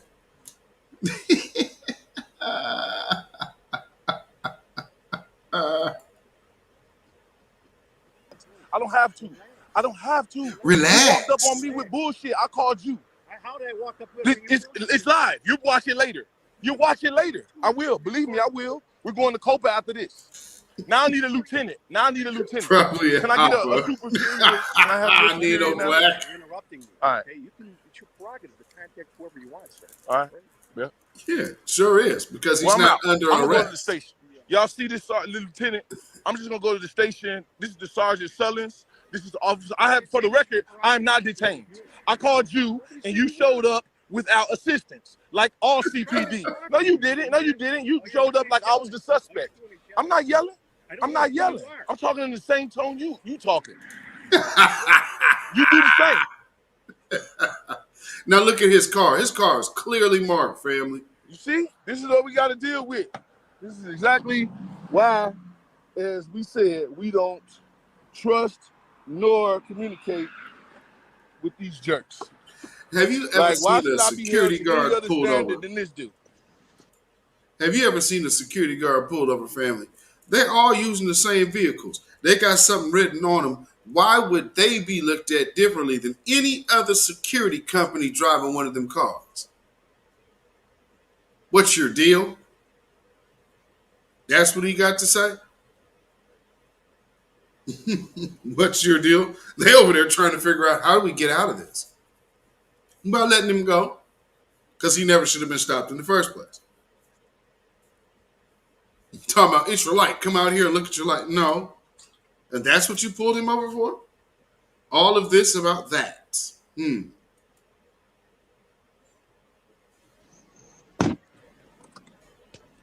Right, Dino. I'm going to 17. I'm going to the police station to file a report on both of them. I'm going to cope with a file a report against both of them. That's ridiculous. That's just absurd. I'm pissed off. I feel disrespected. Absolutely. I feel mistreated. And yeah, man. It's just crazy. Always. It never, ever, ever, ever fails, man. Never, ever, ever fails, man. Mm-hmm. Never. I mean, I don't even know how to deal with these jerks when they act like that, man. I guess I'll go to the police station now, man. And file a Let me get over here to the police station because he finna go over here. Needs to be blocked. Okay, wait a minute. Let me get in here. Because a little further here. Okay. Needs to be blocked off of that page. Oh, I don't know what the hell happened. All the time. It's just real unfortunate. So now I'm just gonna go in here, file the official complaint, and we'll deal with. Wait, I think I gotta go over there from visitor parking. And then we'll go to Copa. Somebody tag Copa. Let them know we got them again. They gonna learn to respect us. And we're gonna take them to court. It's no longer mass incarceration. It's no longer a time of y'all just treating black people the way you want to treat them and locking them up and throwing away the key without us having a voice. We got cameras. Real talk. We have cameras. We have knowledge. We have education. And most importantly, we got courage. So, yeah. Mm-hmm. I'm going over here. Yeah, somebody at COPA, civilian officer accountability. COPA, yeah. A civility staff. Oh, man. Hold on. Y'all, let me get myself together. Who to go in this police station? Ty, you coming back on? I'm about to go in this police station.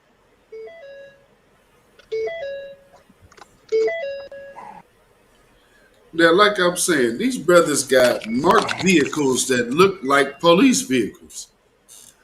I mean, so for him to be going through all of this, and he's dressed in his citizens, like in their patrol garb.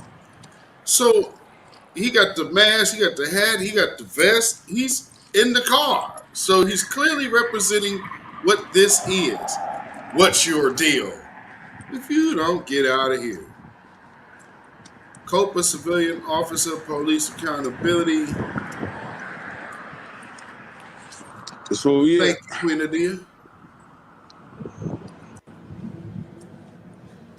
Y'all can see it on the screen.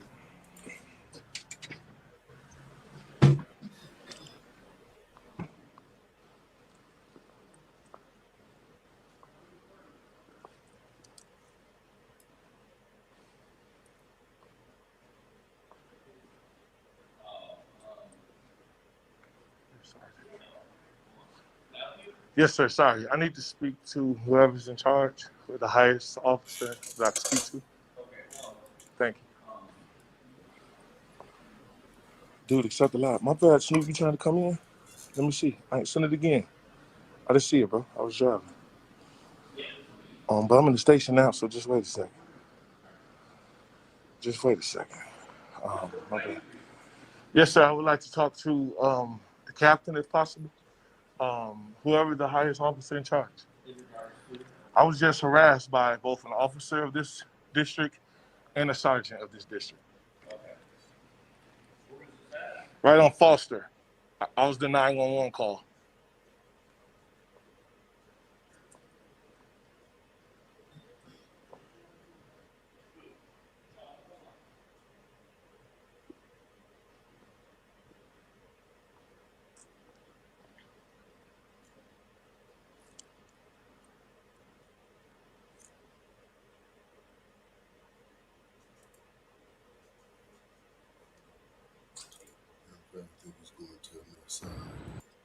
So that is what these brothers go through out here, just trying to keep a peaceful neighborhood. So look at how much hassle they're getting to keep the peace. You shouldn't have hassle to keep the peace. But instead, they'll put these pork chop preachers in front of us talking about voting rights and all of this other madness. You can't even be safe to make sure that your people are safe. Huh. Interesting. And then they'll give you a politician like this.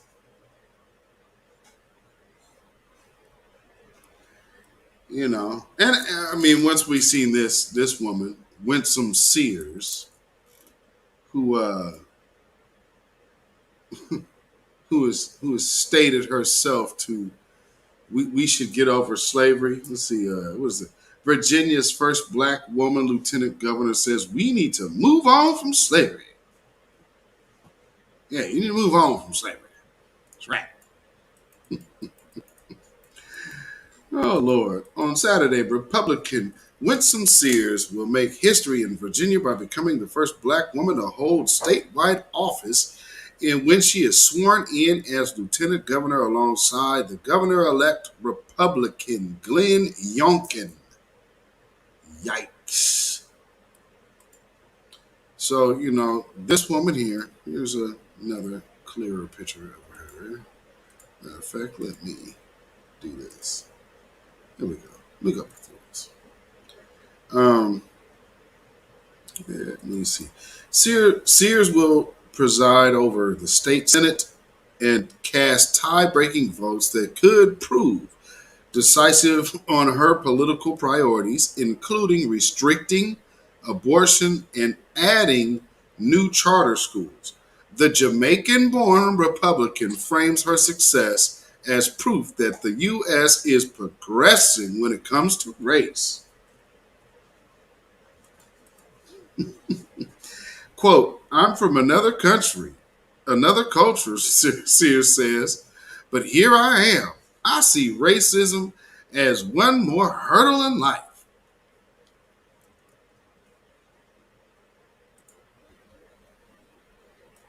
This woman sees racism as a hurdle. Somehow I find that hard to believe. This woman with the divester granny wig or whatever that is, that her hair looked like what happens when you process it too much. So instead of giving us people like this, they give you people like this. And then have allegiances like this.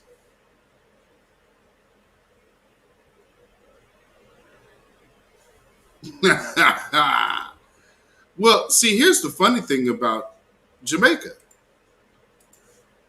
There's racism in Jamaica because there's all kinds of races in Jamaica.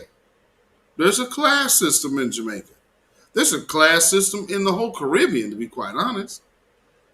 These people treat the Trinidadians like shit. Don't act like you don't. And the Guyanese too. Y'all treat them folks like crap. People from bigger islands. But y'all, I've seen how these people got treated. So yeah, again, here's today's weekly wrap-up, Mark. And that's why I wanted to put all these faces on here. Because look at what you see down there at the bottom. You see the good old pork chop preacher crew. And see, meanwhile, they're over here talking about voter rights. You got police over here trying to execute positive brothers trying to do positive things in the neighborhood. And it's this group that you see on the screen that is responsible for throwing, throwing all of these generations of black youth away. There is no need to ask why certain things are dying. Of course they would die. You didn't make sure they would be replenished by the people who could do so. People are not going, every black kid that goes to prison or goes to jail ain't going to be there forever. So what is on the other side for them when they look at you? If they're interested on being a help, will they see you as a help? Or will they just see you as somebody that's always out for self?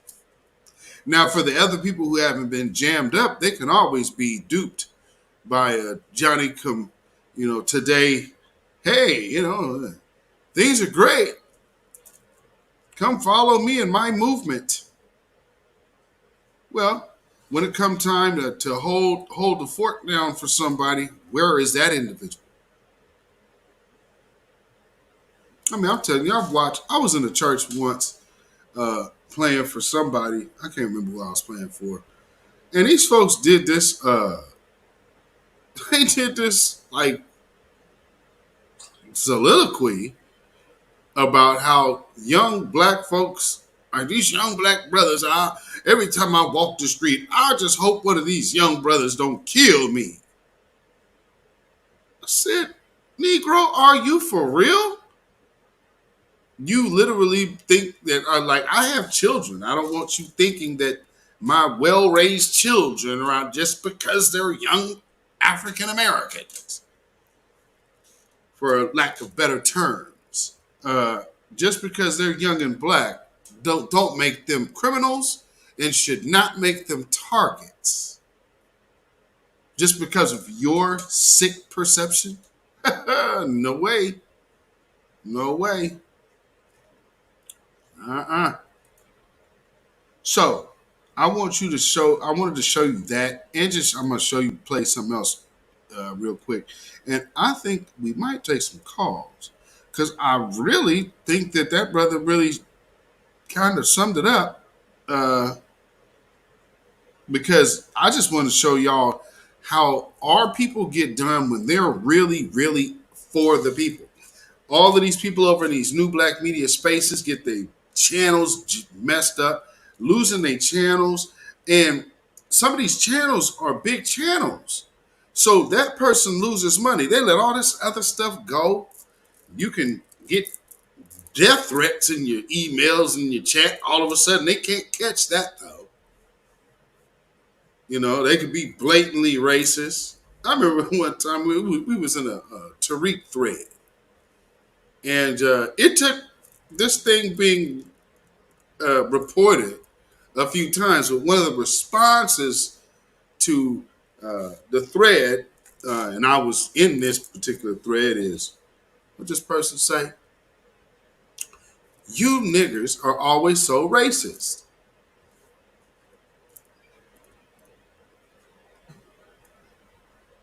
Can't make this up. I think Nino Black or Tim Small, one of y'all was in that thread as well. So I mean, this just these are the times we were in, family. Oh, so with that being said, oh Lord, oh man, let me play this little piece, just showing you, taking a throwback to Black liberation, because it's what's needed.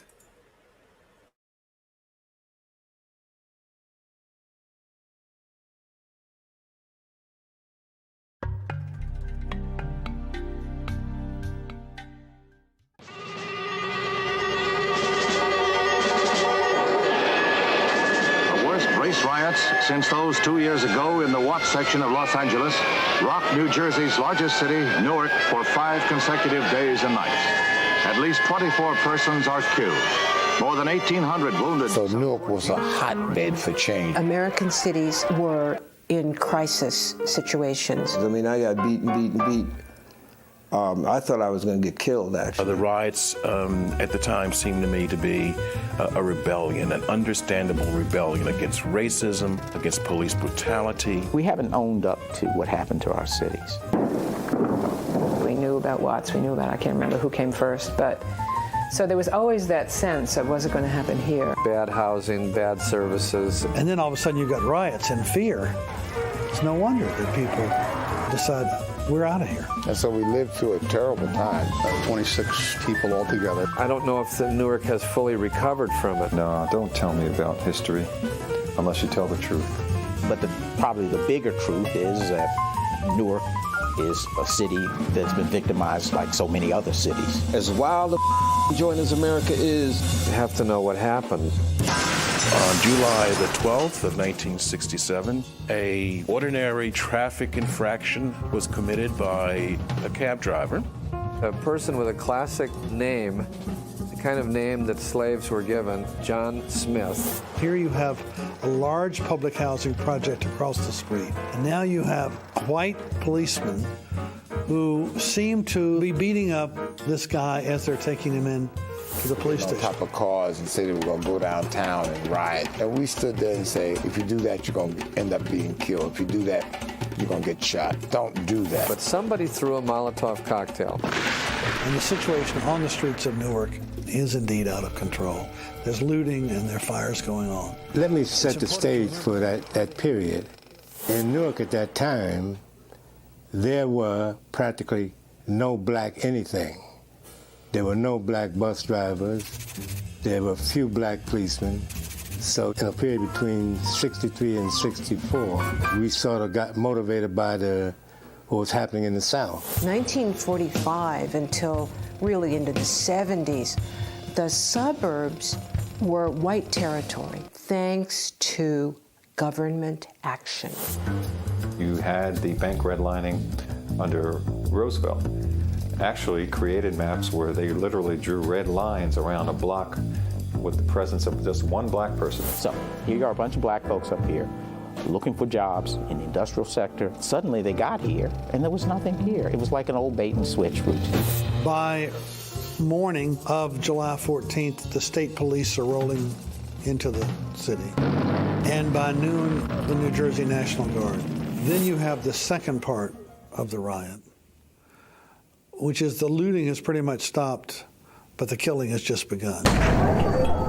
In what was a barrage of firing by National Guardsmen and state police, when someone shouted, and they trained the guns on that roof and began firing. You got a whole sniper out there. Deep within a vacant bank, who must have thought that I was firing at him. He had an automatic weapon in his hand, and what he did was fire at me. It turns out that this is a sequence of photos, and in the next couple of photos you see that one has a shotgun, he's wearing a yellow hard hat like a construction hat, and takes aim at my friend and shoots him. You had Watts in 65. You had Jersey City, people don't talk about that, Harlem, and then you had Detroit and Newark almost the same time. The same conditions that existed in 1967, these conditions exist today. Oh, wow. I didn't know that, Tim Smore. Why do I have to be afraid?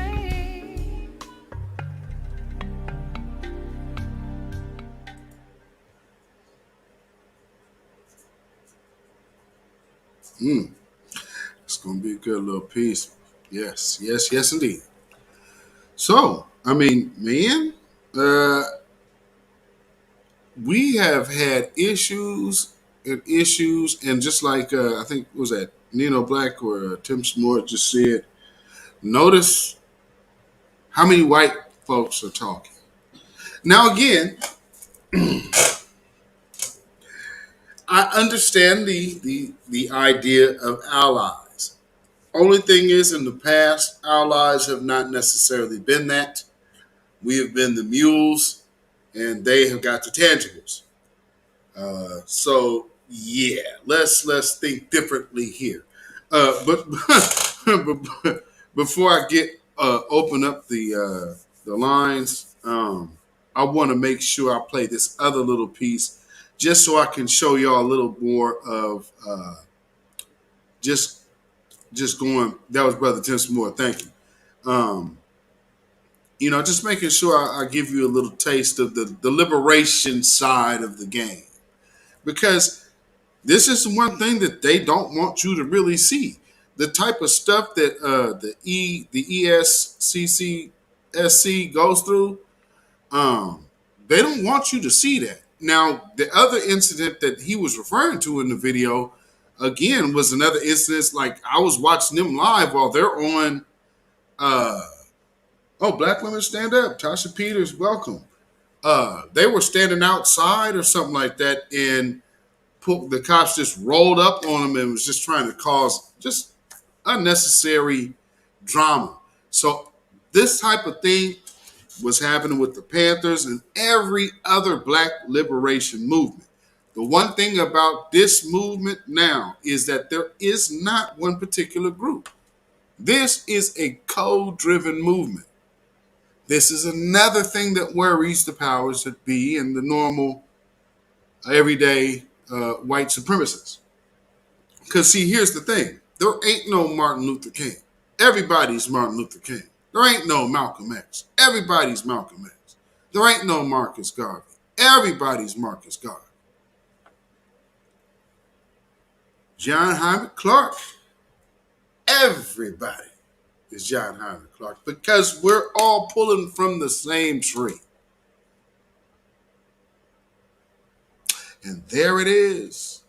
So, I mean, hey, you can't do nothing with an octopus with arms you can't even number. Or a lion with that many heads. So let me go ahead and hip y'all to some more tasty tidbits of our liberation that are often hidden because they don't want you thinking in a empowerment type of manner. They want you to put your empowerment in someone else's hands and not say, no. Right here, this is us. Well, that's what we're doing once again. The code is the leader. You can't go wrong. Because, see, over here, we're going to treat each other as we want to treat ourselves. That is simple. Because we've already known all the hurt and harm we done experienced out here at the hands of people who mean us no good. So let us get back into the mind state of just treating ourselves like we're worth a damn. That the BLA came out of the Black Panther Party. There are other people who take the position that the concept of the BLA was long before the Black Panther Party. I think that the BLA has some of its manifestations, not all of them, in Deacons for Defense. They came out of Bogalusa, Louisiana. Some of it can be found in Robert Williams, Monroe, North Carolina, where black people, took up arms to defend themselves. Some go back to Nat Turner, Denmark Vesey, the slave rebellions, We like to think that there was a Black Liberation Army from the time that black people stepped foot on the shores of North America. But to answer the question in more contemporary times, I would take the position that the BLA arose out of the Black Panther Party. And that rise came about due to the counterintelligence program that was waged against the Black Panther Party and other segments of the Black Liberation Movement.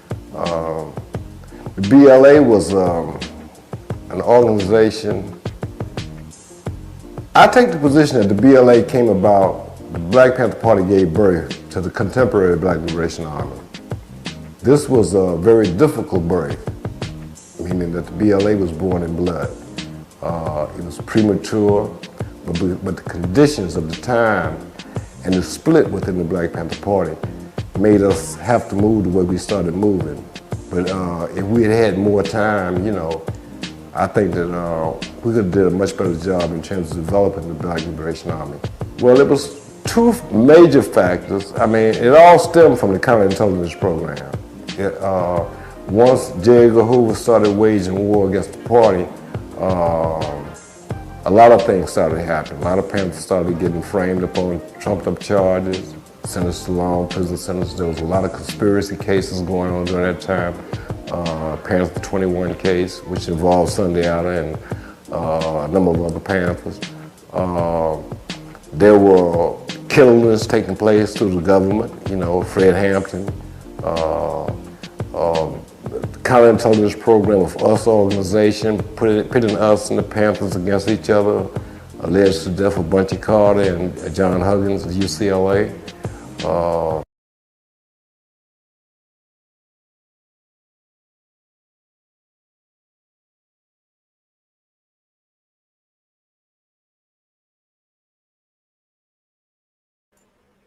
Let my mic get turned off. Then you had infighting. So they let them people in. Next thing you know, they got infighting. How'd that happen? Even the shootout with Bobby Hutton and whatnot, manifestation can be found within the counterintelligence program. So those were some of the conditions that forced people to have to go underground. And then there was a split within the Black Panther Party, which we now take the position that much of that was orchestrated by the counterintelligence program. It was exploited. You already know. And it started pitting Panthers against each other.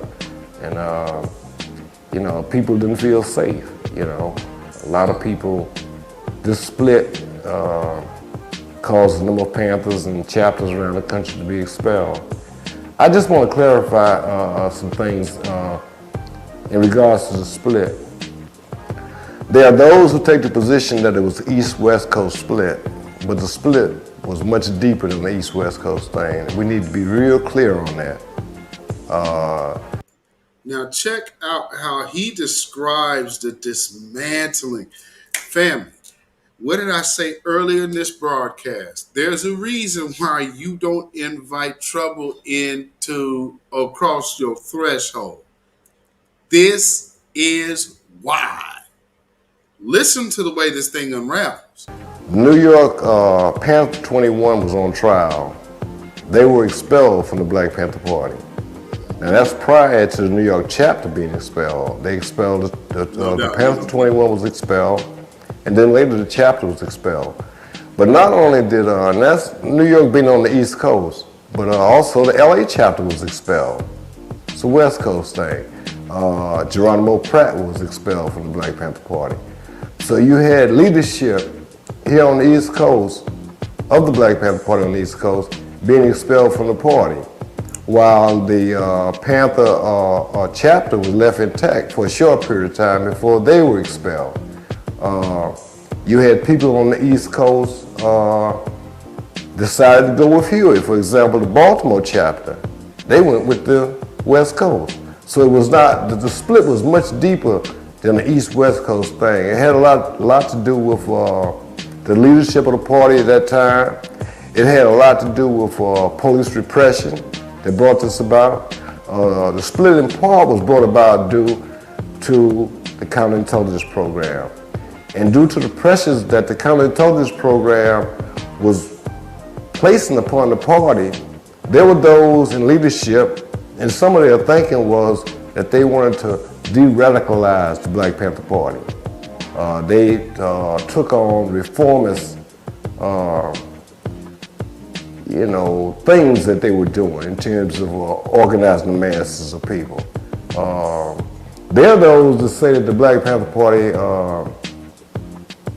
existed for 16 years, from 66 to 82, 83. And then there are those who say that the party existed as a revolutionary organization from 1966 to 1971. And in 71, well, that was when the New York chapter was expelled and whatnot. We on the East Coast, I won't say East Coast, we were here in New York. We had a very short run in the Black Panther Party. The party came to New York in the spring of 1968, and by the summer of 71, it was over with for us, you know. Yeah, I just wanted to give y'all that little tasty tidbit of that. But did you see how it all unraveled just at the hands of COINTELPRO? Like, that says a ton, man. And this is why I've often, and everybody who has ever been involved with me on any kind of offline type of conversation, y'all know I have a motto. We don't talk family business in front of outsiders. And we have history of reason why. You understand what I'm saying? A lot of our people, that interracial sexual access thing, it has messed people up so much that they blur their lines. Your sexual preference does not relate to how it is conducive for your group. So if this is what you're wanting to do, that's fine. But don't bring this and infect the group because of your own selfish behavior. And that's where we have gotten to the mind state to where we accept too much. And we need to get back to the day and age of kind of tightening in the reins, you know, because we do not need to be conducting ourselves like these people, because we can already see they can't even figure out how to stay the hell out of a sickness way. I mean, it would help if you washed your hands and actually took regular showers. But, you know, we're taking our health tips from people who could turn around and get online and say they don't take showers regularly. But this is where our health tips are coming from. And then you have black people talking to other black people like they're stupid for not trusting these non-showerers. But I'm here again. These are the people that also tell you pray over pork and something has changed. like it became a different animal because you prayed over it. Here's a porcupine on a plate. I'm gonna eat it. It ain't gonna hurt me because I prayed over it. Ow, praise the Lord. Ow, praise the Lord. Ow, praise the Lord. Oh, good grief. Why Jesus got y'all on that type of stupid. And that's why I keep telling y'all they do dummy checks. They always do dummy checks. That's why they named this last one moronic. Let's see, can anybody even do the word scramble? You jigs like Soul Train, don't you? Oh, that's right. They told him the words before.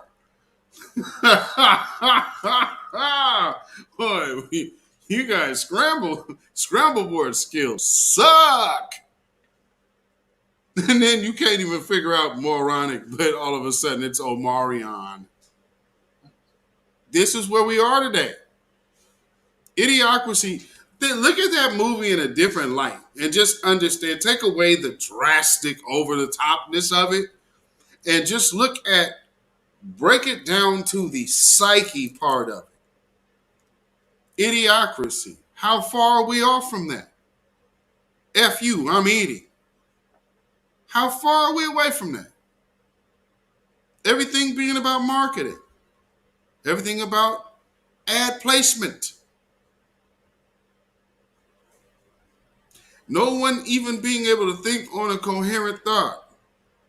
So much so that you would vote in an incoherent speaking leader. How far away from idiocracy are we really? You told yourself you got change, and to get yourself change, you voted in the oldest white man ever, who was from under Strom Thurmond. And then tell yourself You voted in this guy because he's better than this other racist. Versus an understudy of a racist who learned how to manipulate and reinvent their racism into the use of politics. That is over so many people's heads, it's not funny. But that just goes to show how politically infantile so many are that for some reason believe they should be talking in our spaces. These are learned individuals in this chat. What are you talking about? These people can sit up here and come out on their own platforms and do what they need to do and cut your head with that type of information. So what on earth would you possibly think you are offering in 2022 to these people who have nonstop asked for reparations and justice? Well, we're going to push this voting rights bill on you, which this voting rights bill is all about immigrants' rights. So the congressional, we need to come up with something new. And I know the brother Marcel is and I gotta reach out to that brother. I said that last time. I got to do that. He's looking at dismantling the Congressional Black Caucus. For me, if they don't want to dismantle, at least change your name. I want a group that represents me and only me. I don't want to hear minority, black, and brown when you're the Congressional Black Caucus. Brown has a caucus. They have a Hispanic caucus. And guess what? Our names don't come out of their mouths. For all of these other groups that our caucus so cares about, can never mention us alone. I'm tired of that shit. We need to do something different. And if it takes voting these old fogies out, but I don't think that's enough. I think it must be destroyed and reworked. What good is it? It needs to be absolutely excommunicated from us. It needs to no longer have the word of black if it does not represent the one thing that black people are telling us that they are literally using us for fodder and saying, well, our constituents, we ain't your constituents. Because we're not Democrat, we're not Republican. We foundational black Americans. We are the descendants of chattel slavery here in America. If you're not looking at paying the debt that's due, you don't have a party line over here. That's done. And you can tell that by your numbers. So CNN, you just took a hit. So far, your boy isn't missing. Who's next? Byron out. CashApp, still empty, brother. But I'll tell you what.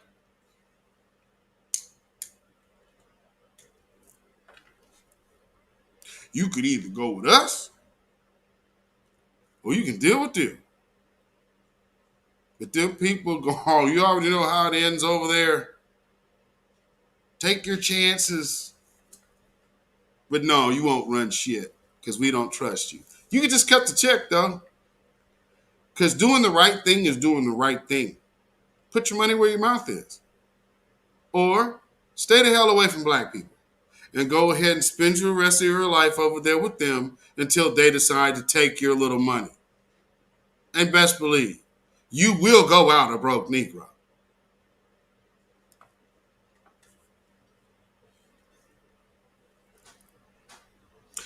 Anyway.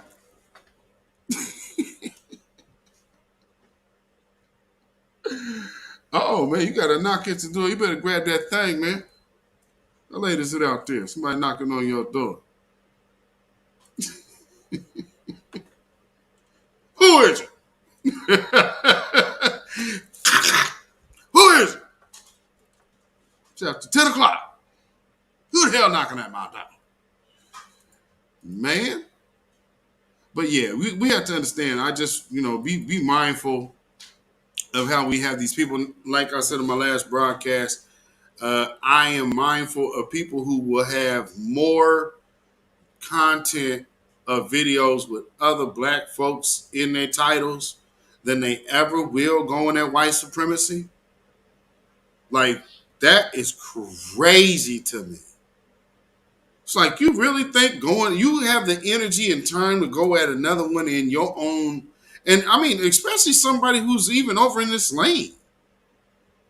Like, that really, really makes this so counterproductive.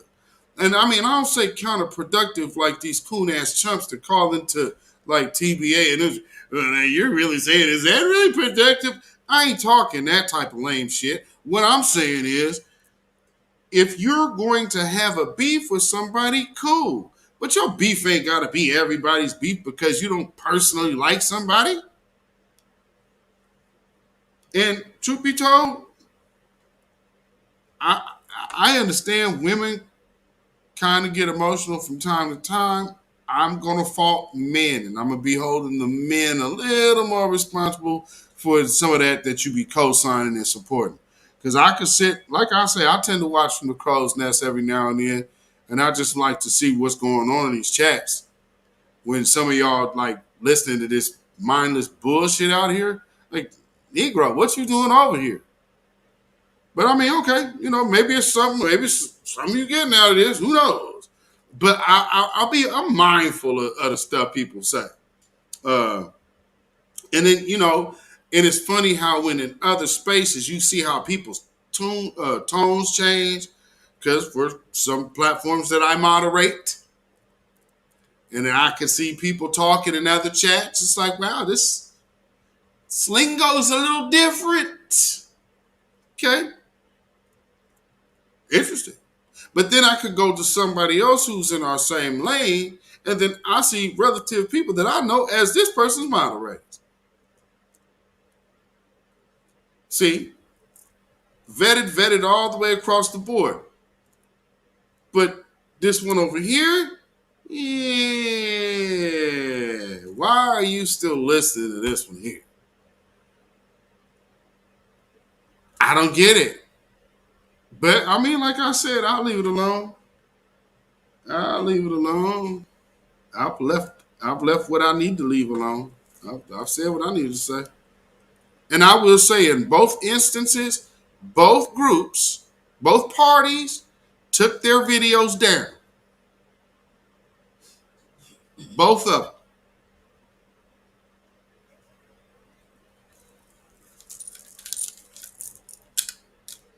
Because this ain't never gonna be in no rat trap.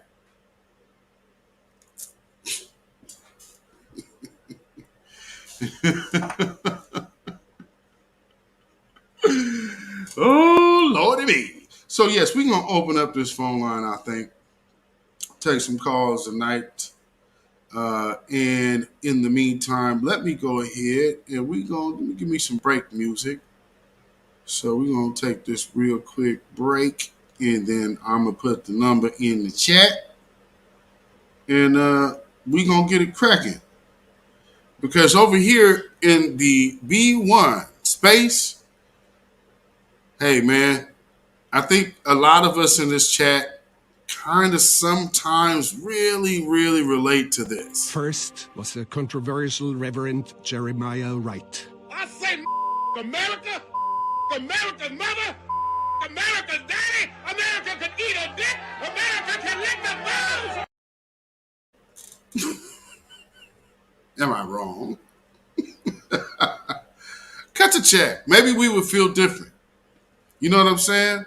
Okay, Kamala, what about cutting the check? Let's really be clear about that. So I'm not going to sit here and say I'm going to do something that's only going to benefit black people. No. Oh. Well, then, yeah, I guess First it is. was the controversial Reverend Jeremiah Wright. I say America, America's mother, America's daddy, America can eat a dick, America can lick the balls.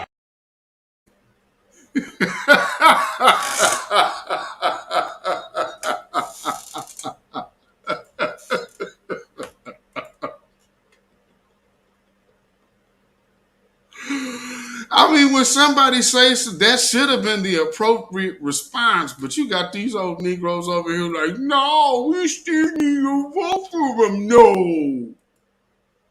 The hell is wrong with y'all?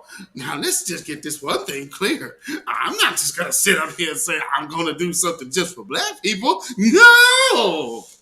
And y'all really think when she chucks and pearls. God. Oh, excruciatingly, painfully stupid. And then called me, but you stuck on stupid.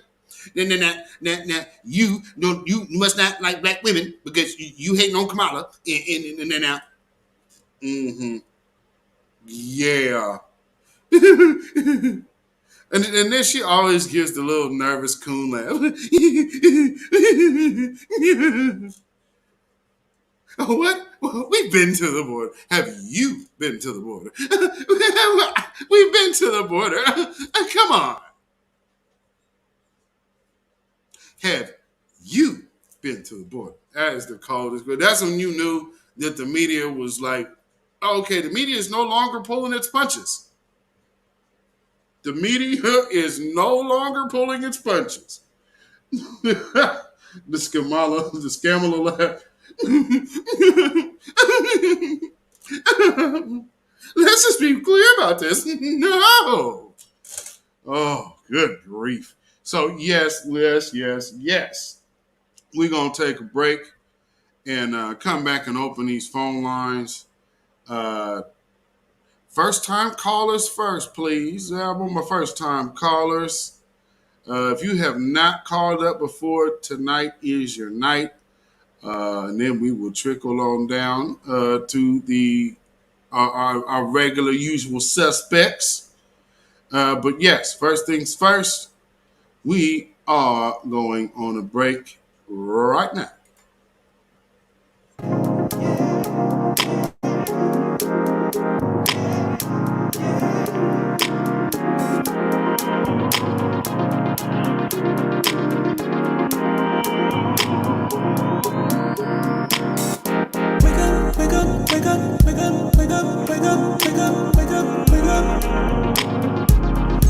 We've been sleeping too long.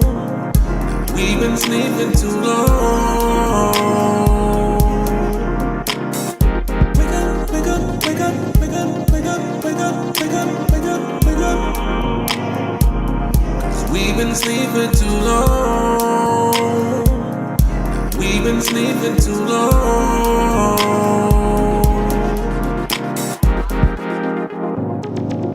Assalamu alaikum, man. Peace go with your brother, man.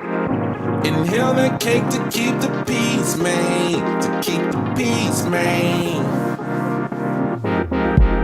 It's funny when you're looking at your brother, man. And he acting like the mothers, man. Because I'm from the country, man. I can tell the difference, man. We see the world differently. Before them skinnies and them yoga pants, we had them southern girls with them fat bottoms. I grew up with a whole bunch of Mexicans, and we was wetbacks and niggas before Trump, man. And I ain't talking immigrants, I'm talking about U.S. citizens being killed by U.S. citizens. America, that's where we live. Wake up, wake up, wake up, wake up, wake up, wake up, wake up, wake up, wake up. 'Cause we've been sleeping too long. We've been sleeping too long. Wake up, wake up, wake up, wake up, wake up, wake up, wake up, wake up, wake up.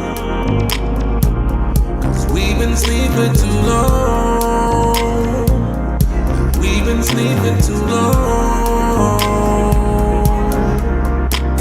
Wrote a letter to the president, he tweeted in response. Forget about your residence, your daddy and your mom. Sitting in the synagogue and burning a Quran. Another psychedelic, no another Vietnam. I'm thinking I don't wanna get another job. And I don't wanna get another boss.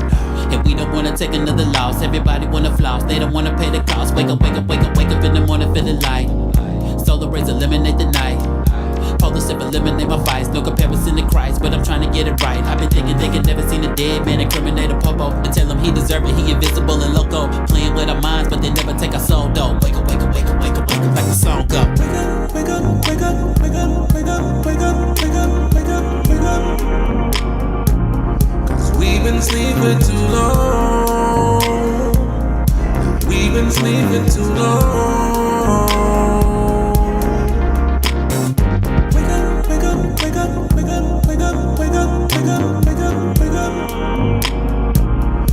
We've been sleeping too long. We've been sleeping too long.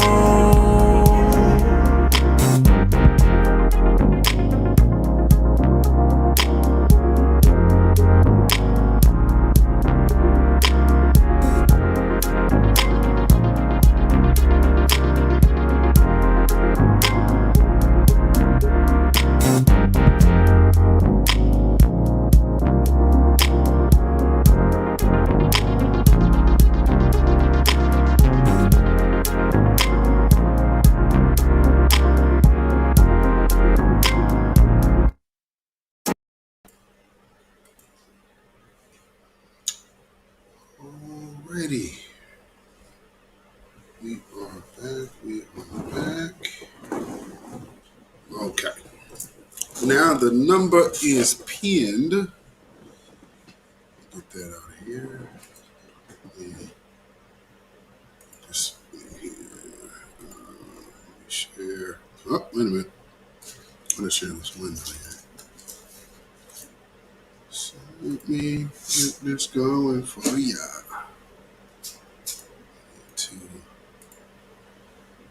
this. There we go. Right. This going to post to that.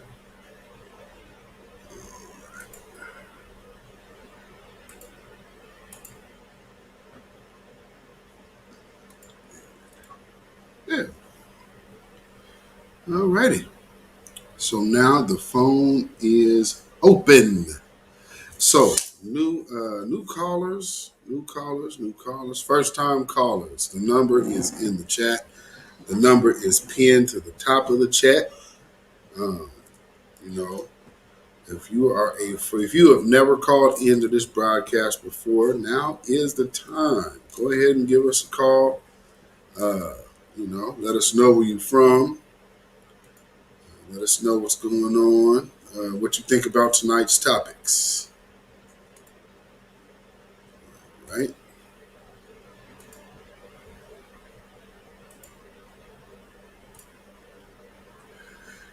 Hold on, let me get you into the broadcast real quick. All right. Who do I got? Where you? Let them know who you are and where you calling from. Man, what's good, Beatzilla, man? This your boy Nino Black calling from Atlanta, Georgia. Yes, sir. What's up, Nino Black? What is good, my brother? Man, not too much, man. It's Friday night, running a little late over here on the East Coast, man. Right. I just want to call in. You requested first time callers, man. I just want to show some love, man. I ain't really got too much to say tonight, man. You covered it all today. I appreciate that, brother. Appreciate that, man. And appreciate the things you've been doing out here. And I'm glad you starting to come out of your shell and get in front of the camera. For sure. That's a good look, man. Yes, sir. Hopefully I'll be able to do it again soon. I think we're supposed to be going on Sunday, so look out for it. Okay, man. Make sure we get that info out there, man. Make sure you tag me in there. All right, for sure. All right, brother. Take care, man. All right. Peace. All right, Be one. All right. Brother Nino Black checking in. Yes, indeed. All right. So, again, any first-time callers, you definitely can call in. Deneen, if you up, I know you be watching from the crow's nest. Deneen usually makes her like when we're wrapping up. That's when you'll see Deneen. She'll chime in the chat at the very end. Like I've been here. Yes, indeed. Oh, Yela Aket. You can most definitely call in. Definitely. You know? Tim Samore. Oh, you ain't called in here yet. Yeah, y'all definitely check out Nino Black. And then, of course, our other brother out, Terrain and Afro. Oh, man, what is. Oh, my God. Afro Elite. Afro Elite. They went live earlier today. That was pretty good. Just doing something to trying to shock the algorithm. Because these platforms, I mean, all of us in this new black media space are us with the smaller platforms. We still, it's still a lot of. I mean, it's just from the Jason Blacks and the Tariqs to Professor Black Truths to the lower levels of the smaller platforms. I mean, shoot, even Queen Amadiah's multiple platforms of her are, multiple thousand subscribers. Lisa Cabrera, Fly Nubian Queen, that's one. But I mean, as far as all these individual different, Nicole's View. Shout out to Nicole's View. And then, of course, Lawyer Gavin. Me and him were on with also King BJ with Queen Amadiah Shakur. So, man, that was a good broadcast as well. That we definitely got to do that again. That was cool. We got to have my sister Tina Berry in here again. I'm trying to think of how I want to do. I'm gonna get Marcel on this broadcast. Hopefully, if you got time, because I want to make sure we get John or we get Clyburn, good old Jim Crow Clyburn out. So all that I can do, I would like to extend that to see a move made and see some new faces in there. And hey man, if we can get somebody in there who is really representing a change, I'm all for it. So far, I cannot say that I've been disappointed in the brother Marcel, and I can say right now for a fact, he's definitely making me feel a lot more better than Jim Clyburn. So, hey, you know what I'm saying? Absolutely. Royals being, and Baba Rasan, absolutely. Elder Baba Rasan, he puts out more content than us younger folks. Baba Rasan kicking ass. He's like, wow. Non-stop back videos. Shout out Elder Baba Rasan. Boy, oh boy, putting foots and asses out here. Ooh, I could go to sleep. He got a video going. I'll wake up. He got another video. Like, the hardest working man in show business. Give it up for Elder Baba Rasan. He be getting it in.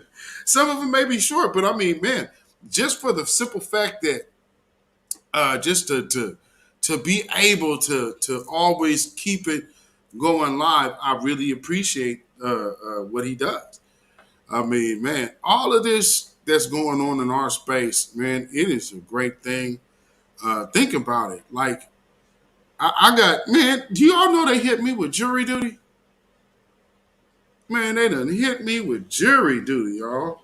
So I got to go do this thing. But I'm like, well, damn. Jury duty is a whole lot different now, especially like, they ain't going to pick me for no jury. But if you got to go sit in the jury room and whatnot, man, I actually got entertainment now.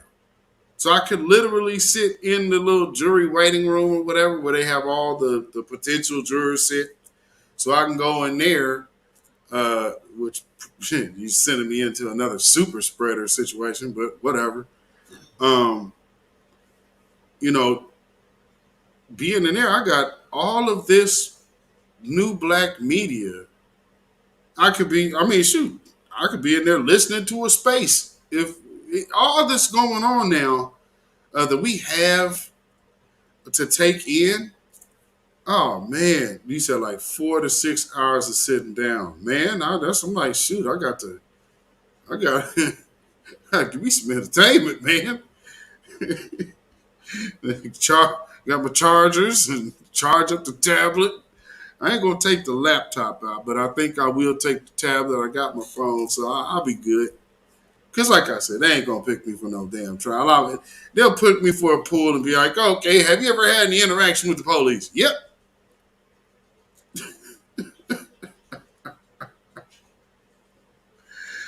Oh man. I recommend documentaries. Oh man. Well,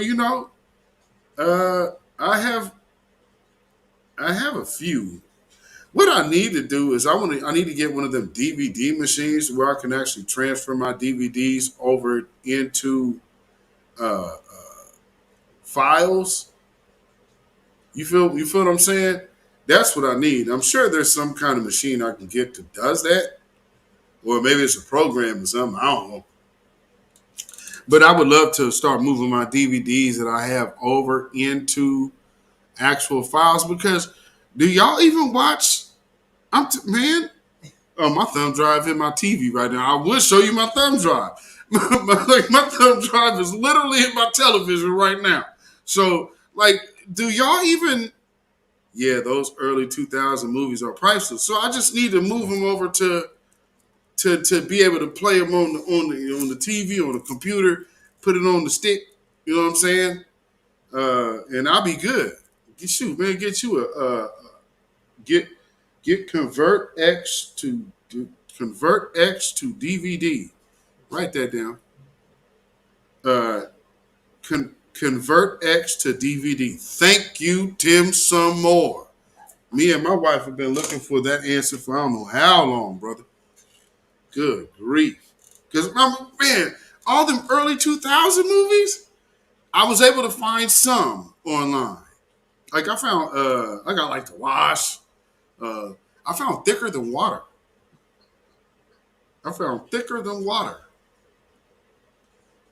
There are legal and less legal ways to do it. Yeah, well, Nino Black, yeah. I mean, yeah. I of course, I'm very well aware of that. But I mean, for my people stuff, like to move all of my Tariq stuff over. Damn, you got a 20 terabyte drive? Jeez. Oh, and that works as your media. Bro, I know it do.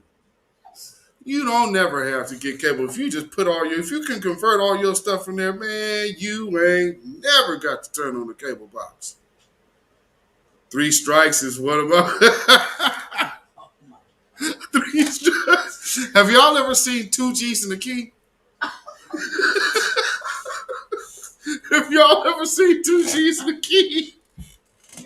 I think that's on YouTube. That's so bad, that's on YouTube. 2 G's in a Key. Oh my God. If you ever want to see the movie, that is one of the funniest movies about a dope dealing simp. It's just, it's so hilarious. 2 G's in a Key. If you want to just watch a bad movie, and just watch a dude just continuously keep playing himself throughout the movie, 2 G's in the Key is right up your alley. I mean, it's so bad that he walked up to the bride house. The nigga she set him up when the nigga popped on the porch and start shooting at the nigga. He take her back.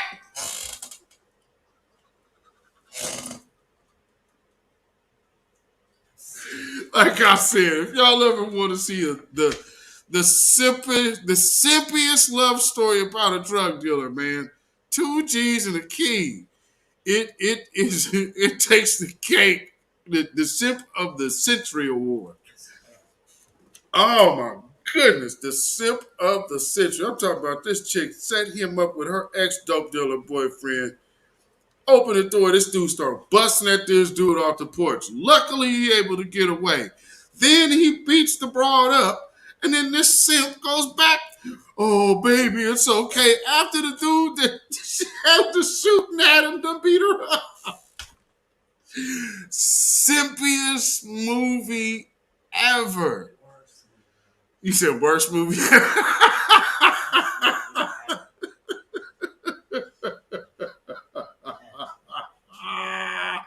Two G's and a key, man.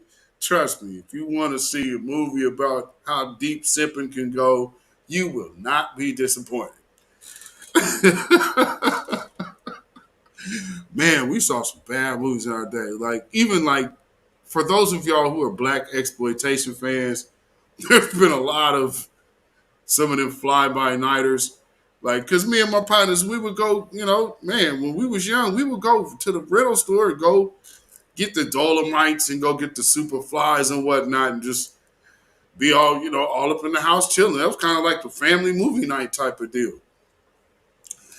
The first, matter of fact, that's how we saw one of our like family movie nights with me and my god brothers and my cousins and stuff was Talking Dirty After Dark.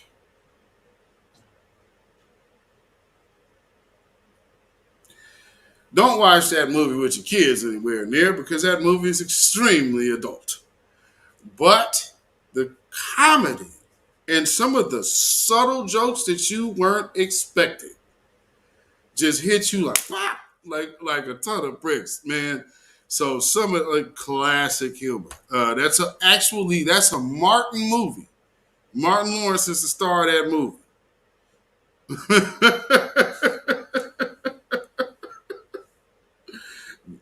Oh man, go ahead, call on in, brother. Call on in, man.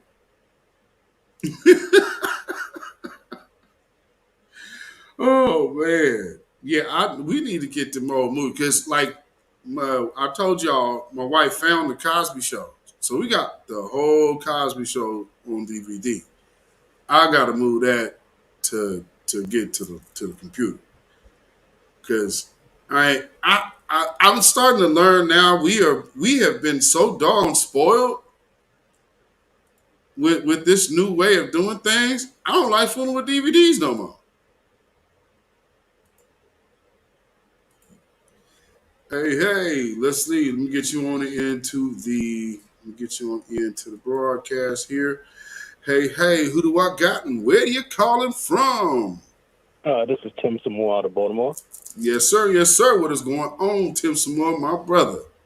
All right, yeah, first time calling into the broadcast. Yes, dude. Say hello to all the good people in the chat.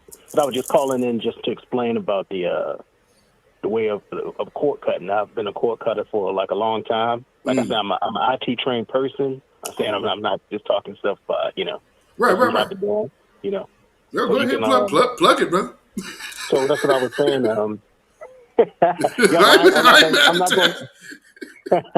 I'm not going to give away all the stuff because you really ain't not supposed to share with. I'd rather share with us, right. With them. You know they listening in. Yeah, you already know the lightweight version. Yep. But that's why I asked you if most of your devices were Android devices. You can get yourself what they call it. You can buy a B-Link, what they call a B. I'm saying I have an NVIDIA Shield. That's a little bit more expensive. Okay. But to get around that, you can get what they call a B-Link Android device. You can get one of those. You can get whatever size hard drive you want. They make them like super fast now with SSDs. Right. That you can connect to. You can connect them to gaming systems. Yes. To actually make the system fast. Yes. Most of the computers I have, I pretty much made myself, and they all have like insane space. So gotcha. So you can kind of they all certain like what you're saying is a good thing. That's what I did at first. All my DVD movies that I have, I converted them into digital. So the app that I mentioned, you can use that app, and there are also a couple other apps that can help you. But there's also a kind of an underground app. I'll actually send that to you. Yeah. In your DM. I think we follow each other on Twitter. Yes. So I'll send that to you. So with that, you can actually watch certain things on it. Okay. And from that same app, you can actually download. You can build your little collection up through there. All like I right. said, I don't want to say too much No, stuff. yes, indeed. Yeah. Hit me on the DMs. On Twitter. And that's that. So that's how you cord cut for people. If anybody want to know anything, just hit me up on Twitter, and we can talk in the DMs. I appreciate that, my brother. Anything else you got for the fam before I let you go? I was just about. What was I about to say? I actually forgot. But next time. But anyway, good program tonight. Thank you. I really like that document. I like the documentary that you went through about the thing with Newark. Like I say, that was actually displayed in Godfather Harlem season 2. You know, they kind of added stuff to it, but that was a real event. But Yes. Anyway, thanks for taking my call, and I'll be talking to y'all again. Absolutely, as always, brother. Man, peace. Be one. All right, be one. Peace out. All right, Tim some more in the house. If y'all don't follow him on Twitter, then you don't know. Nino Black is banned from Twitter right now. Good grief. Well, Tim Samore and Nino Black often get banned because these brothers tend to go hard. And they're never disrespectful or vulgar. That's what's so cold about it. But, when you put hard, cold facts, they just indisputable. Well, then they say, you're against community guidelines. Strike it down. Because I've seen things that Nino's Black's been struck for, and I've seen things that Tim Samore has been struck for, which neither of them make any damn sense. I've seen what Black Voltron has been struck for, which absolutely made zero sense. So, again, like I said, when these cats are dropping these two, and right now, Conscious Outlaw is already, and watch, they Conscious Outlaw might find himself in this predicament before too long as well. Because that's just what's, when you are bringing hardcore, unadulterated, uncompromised truth, and then you say, here, you throw it in a drink. And some are refreshed, others are offended. Well, you know what's so funny? You know who gets the most offended? Not the people who didn't like what you threw in their face, but the people that watched you throw it into the people's face that liked it. Oh, that's the problem. See, if these guys were just assholes and nobody liked them, then it wouldn't, just let them troll, right? No. Problem is, what you're saying is, people are gravitating to them. People understand. And people can say, hey, I feel like that too. I agree with you. But we have to do something here. Oh no, these faceless Negroes here. Oh, now they're starting to show their faces. Well, what are we going to do now? Okay, well, I guess we'll just take the page now. All right, well, you just come back with another. Yeah, I guess we're going to try to shadow ban them. Well, the code's still there. Damn. Well, even still, we have our own media. Oh, your ratings suck. Wow. Boy, these Negroes, I tell you what, I guess we're just going to have to go ahead and send a few police officers to prison.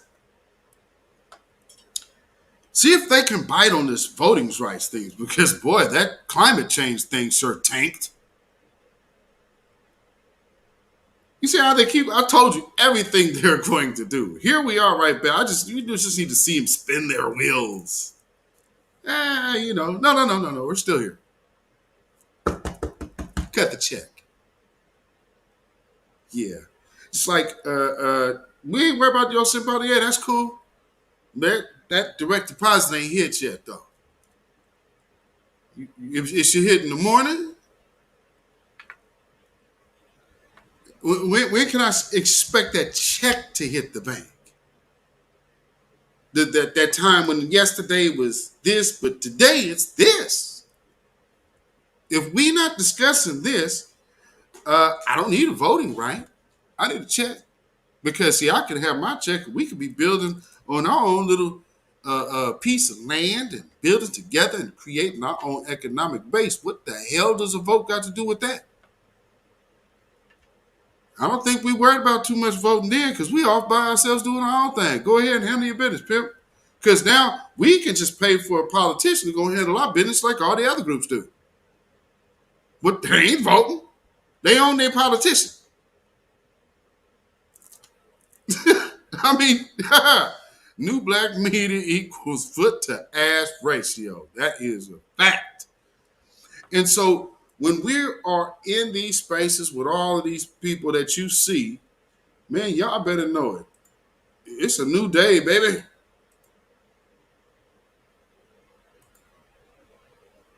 Get you. All right, hold on. Let me get you on into the studio.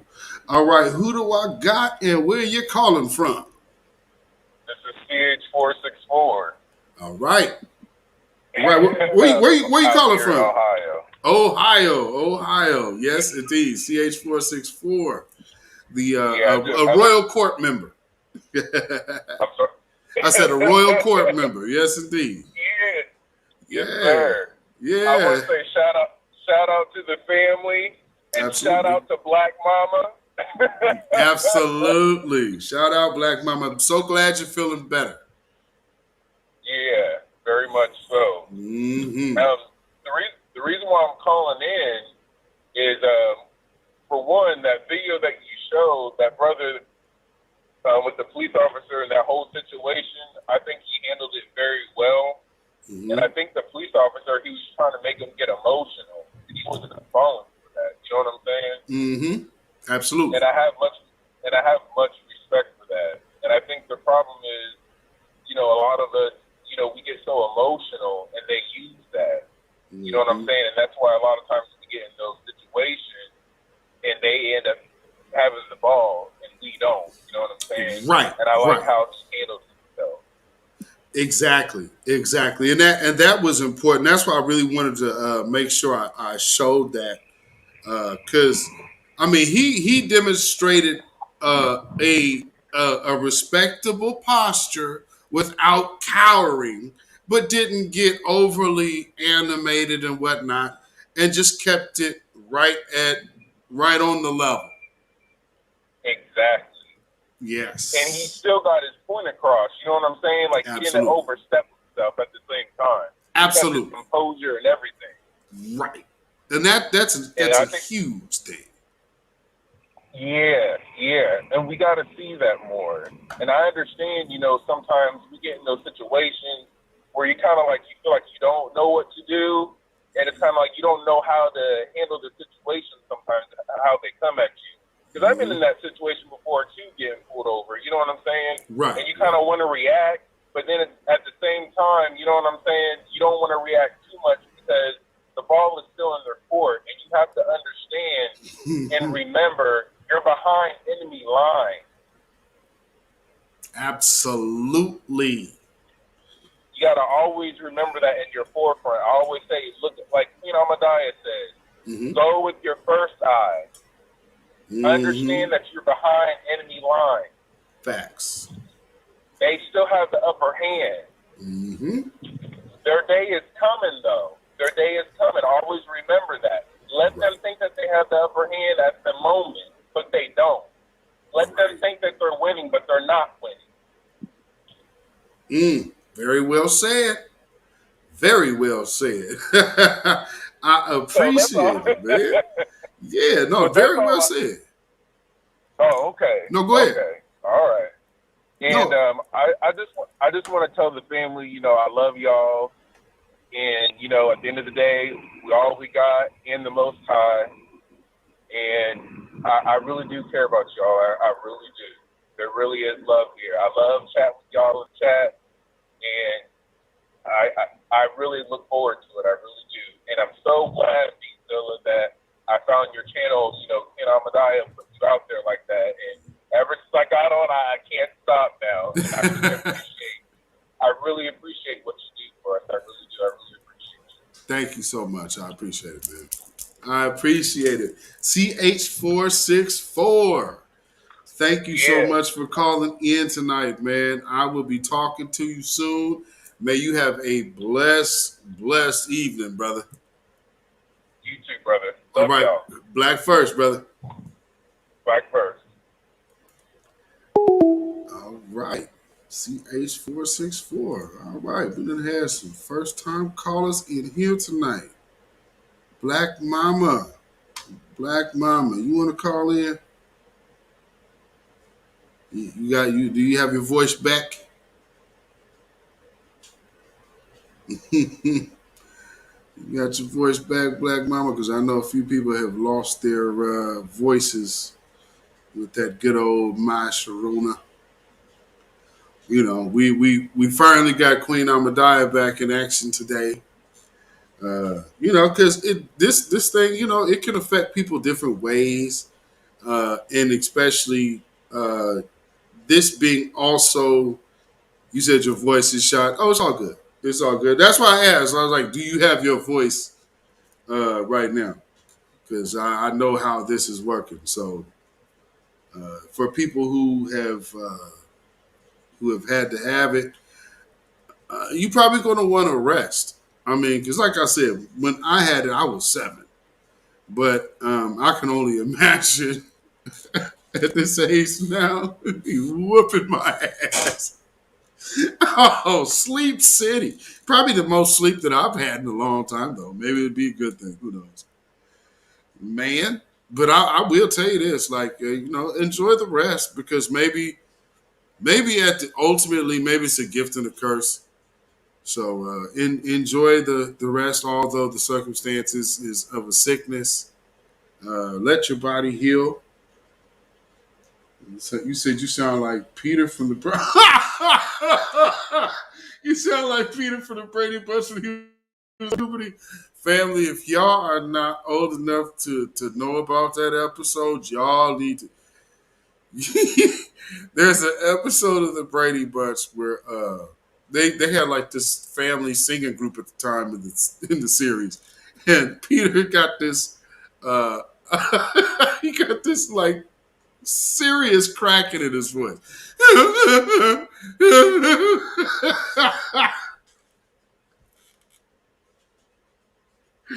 Oh, so you had laryngitis all the way, Black Mama.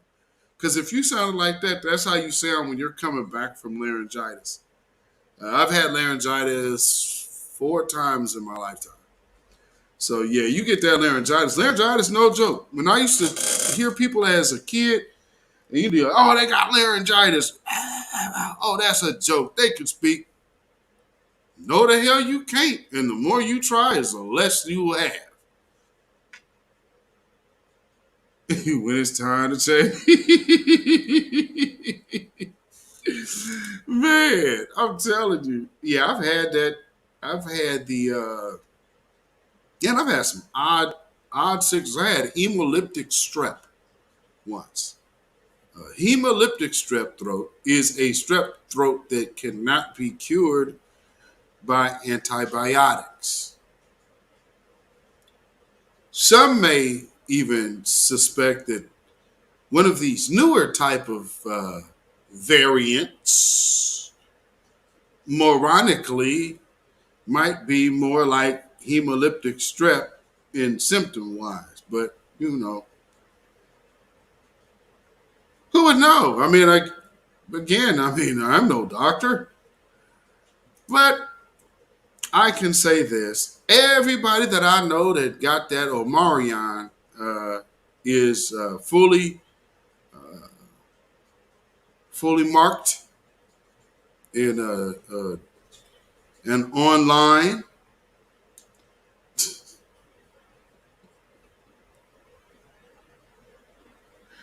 And now they are having appeal because you have created such a great host. They don't even have to worry about doing a chip.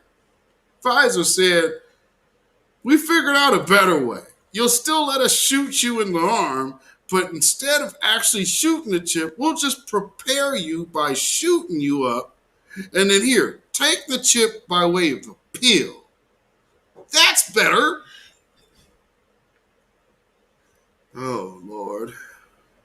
Lord, oh, Lord, oh, Lord. And you know, people was telling me I was crazy 20 years ago when I was telling them this was coming down the pipe. Look out for this guy, Bill Gates. Bill Gates, the computer guy? Yeah. Thought he made video games and computers. He does. What did you have to do with the flu back there?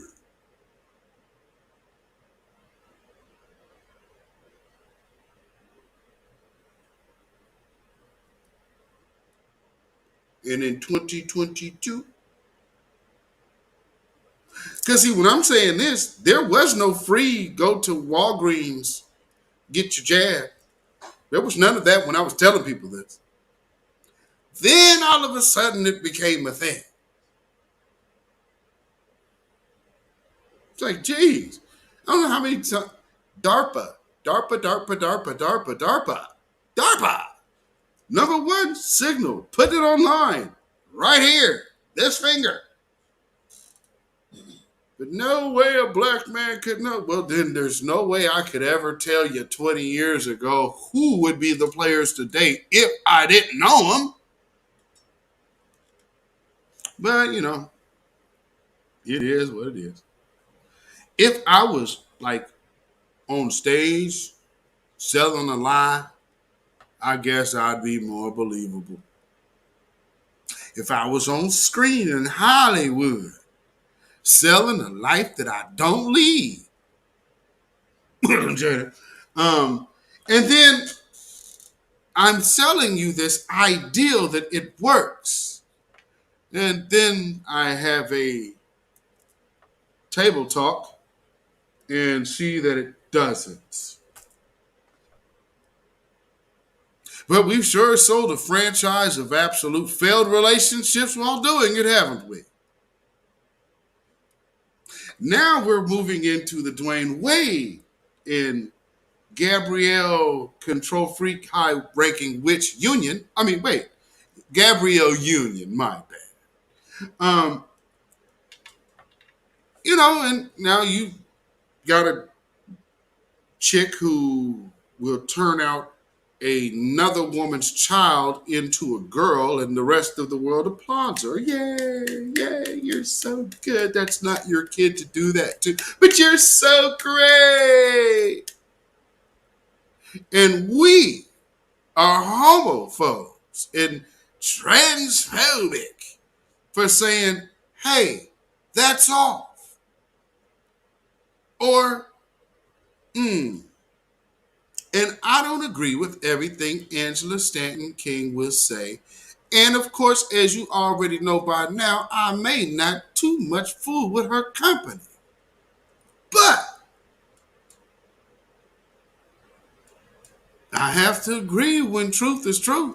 And when it came down to that whole Dr. Phil issue, I got your back on that one. You're absolutely in the right. Do you know that morning with me and her interaction is the day she got banned from Twitter? They didn't like that shit. It's like, absolutely you're right, because no one should be able to tell you that. A broken clock is right twice a day, right, Nino Black? Come on. Even every now and then, Candace Owens can say something worth a damn. Every now and then. But you know what?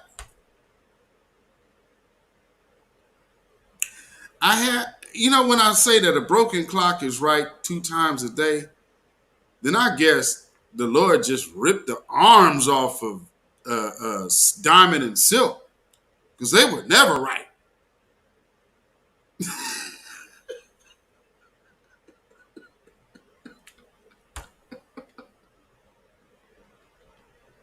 Yes, baby.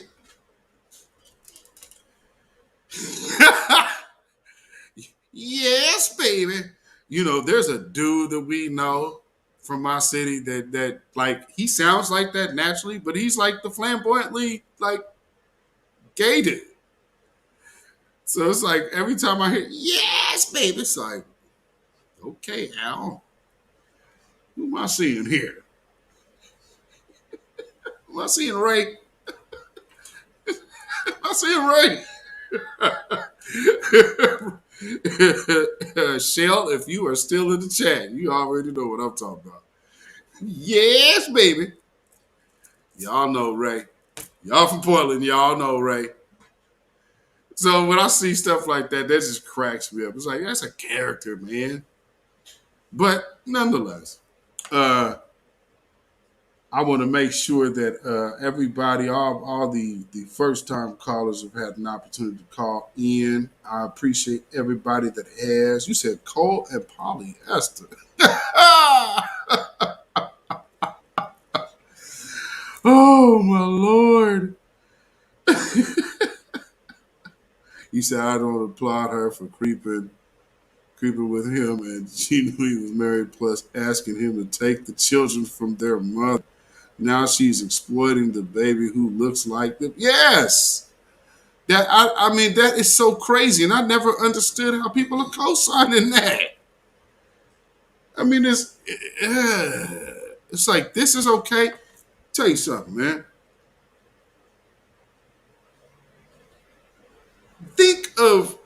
When I think of how I grew up and how many females kept their children away from the children's fathers for whatever reason. If there was ever a reason to worry about the upbringing of your son, that's it.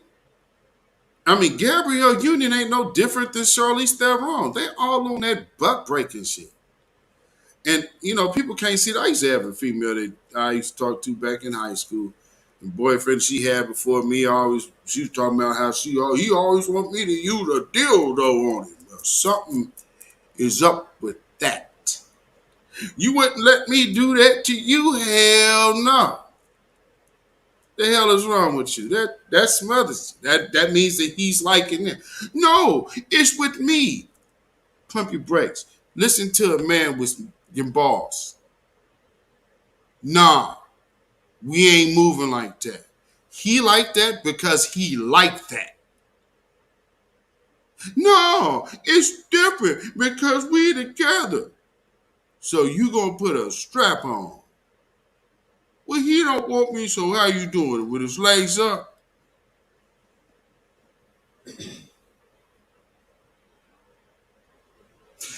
What y'all do is what y'all do, y'all man. That's more power to you, man. But yeah, best believe, ladies, if that is how your man gets down,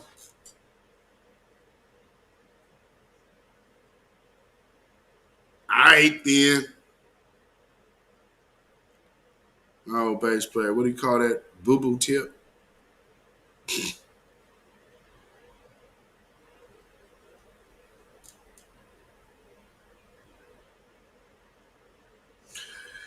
You better be sure of what team people is playing on. That way you can always play it safe. Like I said, it's not about what you're doing. It's about the communication you have with the person you're doing it with. So a person needs to know if you doing other things, dibbling, dabbling in other places that may not make them feel comfortable. That is well within their right to know.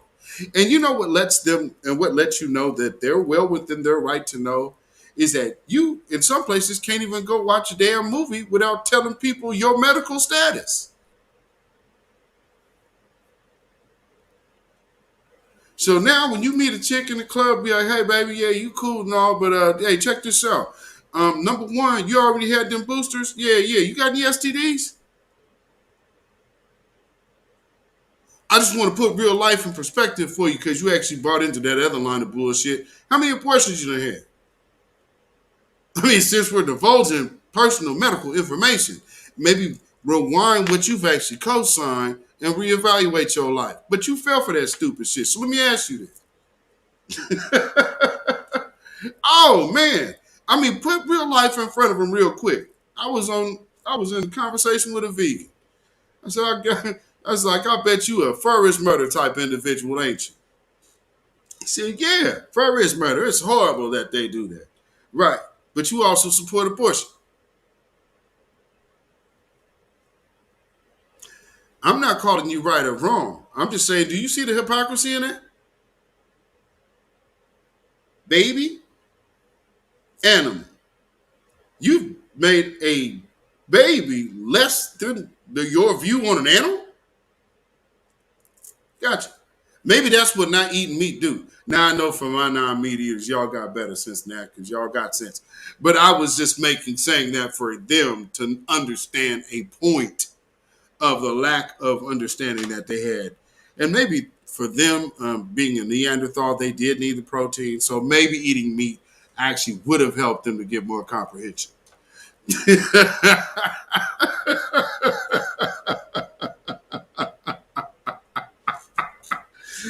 Oh man, oh man, oh man. But you know, my body, my right, my choice. Yes.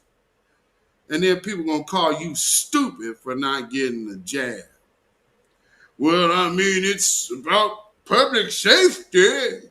You can say anything is about whatever you want to. The morning that Me Too came out, I told every black woman on my Facebook page, do not participate because this is about black men. There is no big Me Too anything. I was like, what is Me Too mean? Oh, it's about sexual women being sexually assaulted. What the hell are y'all doing? Who's it? Well, it's actually started by this sister, but Alyssa Milano made it big. Who's this about?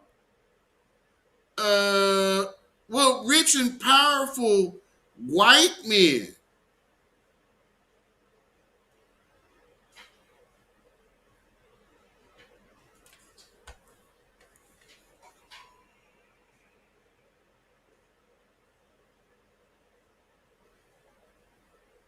In my mid-40s, the only rich, powerful white man that I've seen really prosecuted besides Harvey Weinstein is Jerry Sandusky. You're not batting 1,000. But these people were convinced all of a sudden, oh yes, me too, me too, me too. You think they finna go after your assailant, Missy? No, this is all about making sure that this this is all about making sure when they say believe all women, remember women, black women, that does not mean you. Believe all women means believe all women who matter. And they've already shown you don't. Because they want you to believe all women, so when your little son out there and your little black kings are out there trying to just live their life and figure out themselves through manhood, well, then there's this. TikTok trend features white women showing off fake cry. A new TikTok trend in which white women force themselves to cry is causing dismay across social media. In a video posted on Twitter, a white woman is seen crying before stopping abruptly and smiling. This video is one of many that's been shared on the platform that follows the new trend. Ultimately, what started out as a funny, lighthearted trend has now become a topic of conversation among social media users.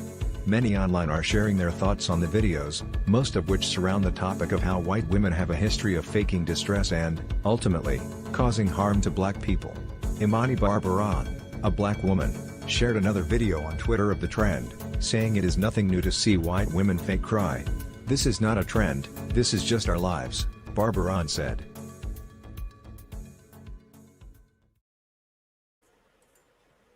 Nothing new at all. Nothing new at all. But many have lost their lives and lost their careers and have went to prison. Some just recently exonerated. And all the crying white woman has to do is, I'm sorry. I wasn't truthful. I lied. You've lost 40 years of your life. No harm, no foul. Well, the time has been so long. Can't really recoup anything. Yeah, but, at least you can accept my apology. Life goes on.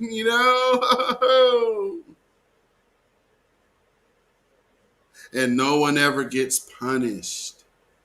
And then we have the congressional dude.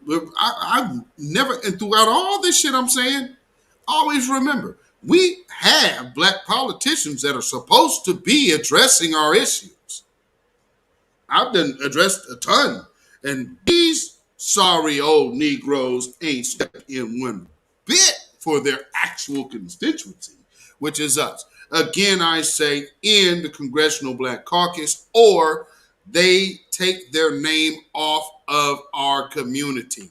We no longer need to have any group using our names that do not represent us, that have white leadership. Nope. Either it's black at the helm and black on the checks and black at the bank, or it ain't us. Foundational Black and American is closed. And this is why I said this. Because we will always be able to vet outsiders from this point on. We know who's here. So anybody new popping up, you better make sure you show your track record. Because hell, I can post from 2010. That's just on the social media end of that. I've been talking this for years. People know me for years. Since the 90s, I've been talking this. I had folks blowing my phone up 9/11. Is this it? Or is this some people you know? There's some people I know, but this is moving towards it. You still haven't got down to the other thing. And last time I was in contact or contacted, human implication wasn't ready. Last I heard, it is now. So much so now that they have appealed. You really think they're trying to chip everybody? That's what they told me.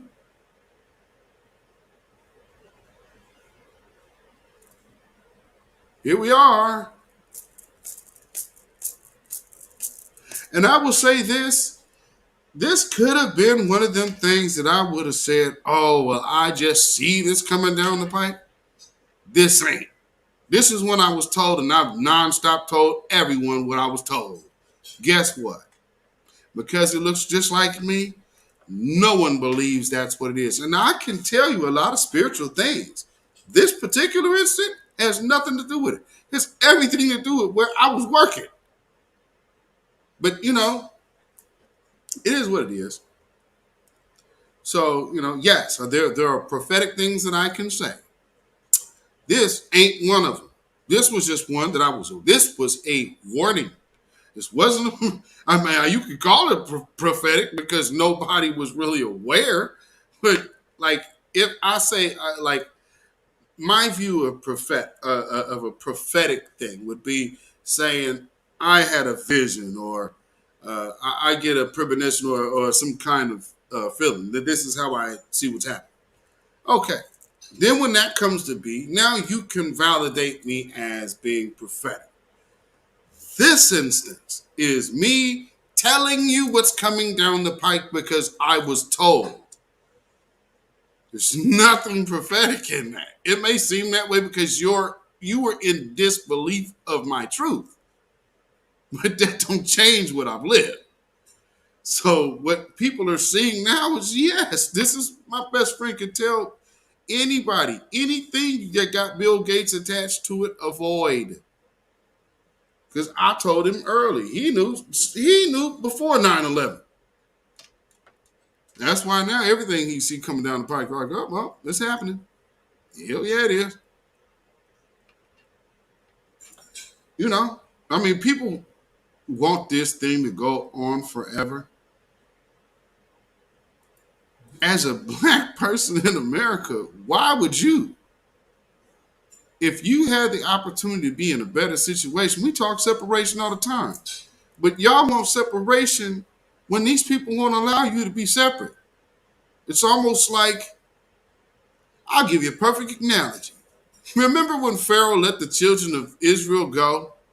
And then something just struck in his mind like, you know what? Damn that. Let's go get them, bring their ass back. We done left them with all this gold and all of this. No, man, damn this. Mount up, man. We finna ride out on these fools, man. Well, and the rest is history. But, like I'm saying, do you think these people would be much different than them? Or perhaps maybe even partake in the same faith. But it is what it is. I guess just time will tell.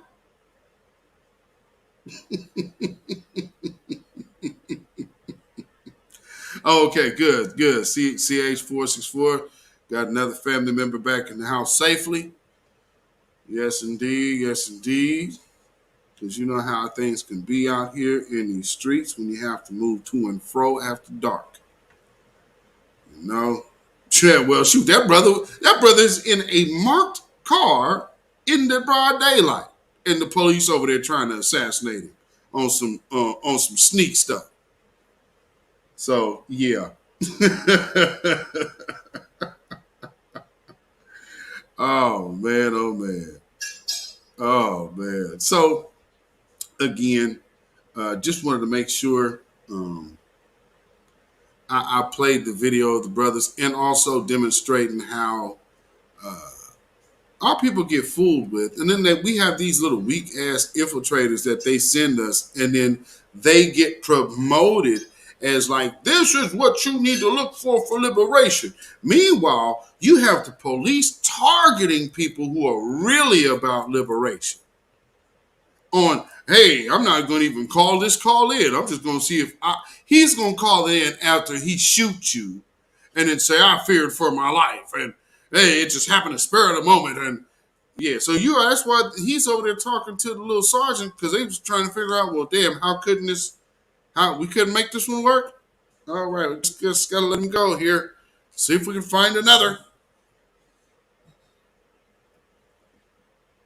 Y'all, it ain't just these white boys that are falling into this Roman McClay infanticide of, because you got to think, when they using code words, because what they're doing. And always, cowards find soft targets. But eventually, because, see, they don't ever want to go run into the middle of the hood and go be the tough guy. Truth be told, the police really won't even do that. I mean, when's the last time you ever heard of the police running up in the jungle? Or running up in Watts? They ain't doing that shit. You go all the way through Pyru Park. You ain't gonna see no police car rolling through there. It's dead end on one side, pimp. Where you going? You got cut through that park, get out, boy. Go ahead, pull on that block if you want to. There ain't no police over there. Them rules over there got that.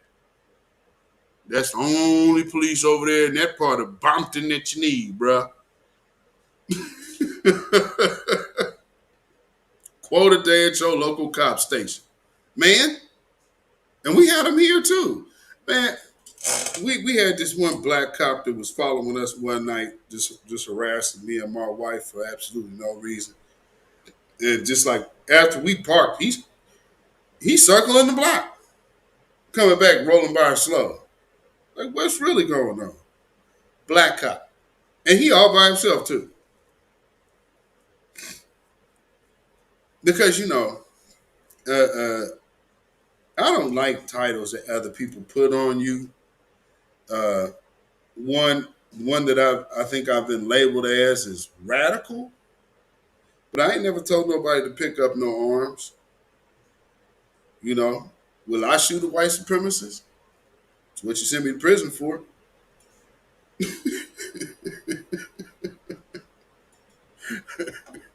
So, I mean, I know what I'm going to do. I I can't speak for nobody else.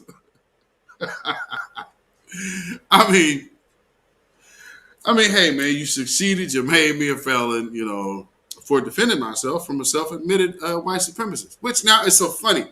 I watch all these people get off, and Kyle Rittenhouse killed 2 people, shoot a third. Actually, the only reason why the third person got shot and the 2 people got killed is because he missed the black man, who was the first person he was attempting to kill.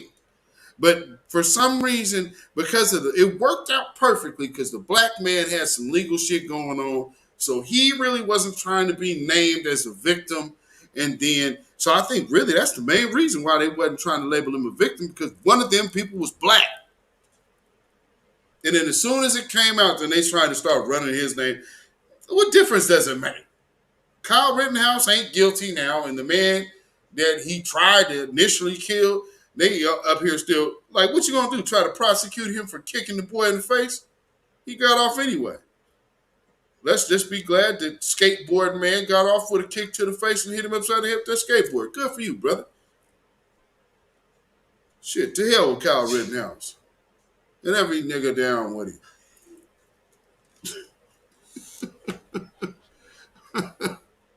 Went out there absolutely to kill some black folks.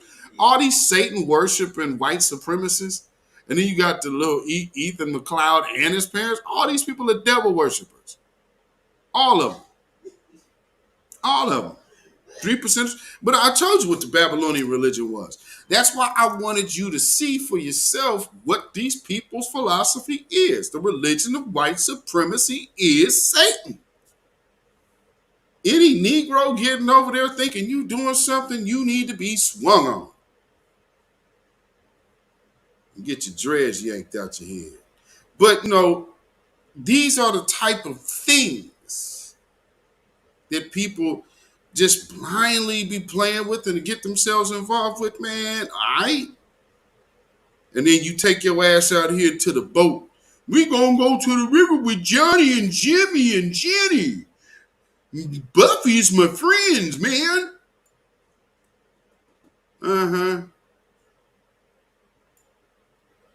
I mean, man, just ask this dude right here. You know what I'm saying? Should you trust him?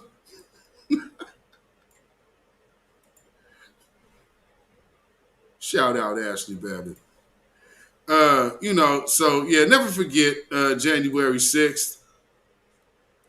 All of these terrorists, one right here who definitely got what she deserved. But I mean, hey, man, shout out to this great American hero for doing a great service and defending his life and defending the lives of his defendees or whoever he's supposed to be protecting. He did his job correctly, because these people who call themselves 3%ers,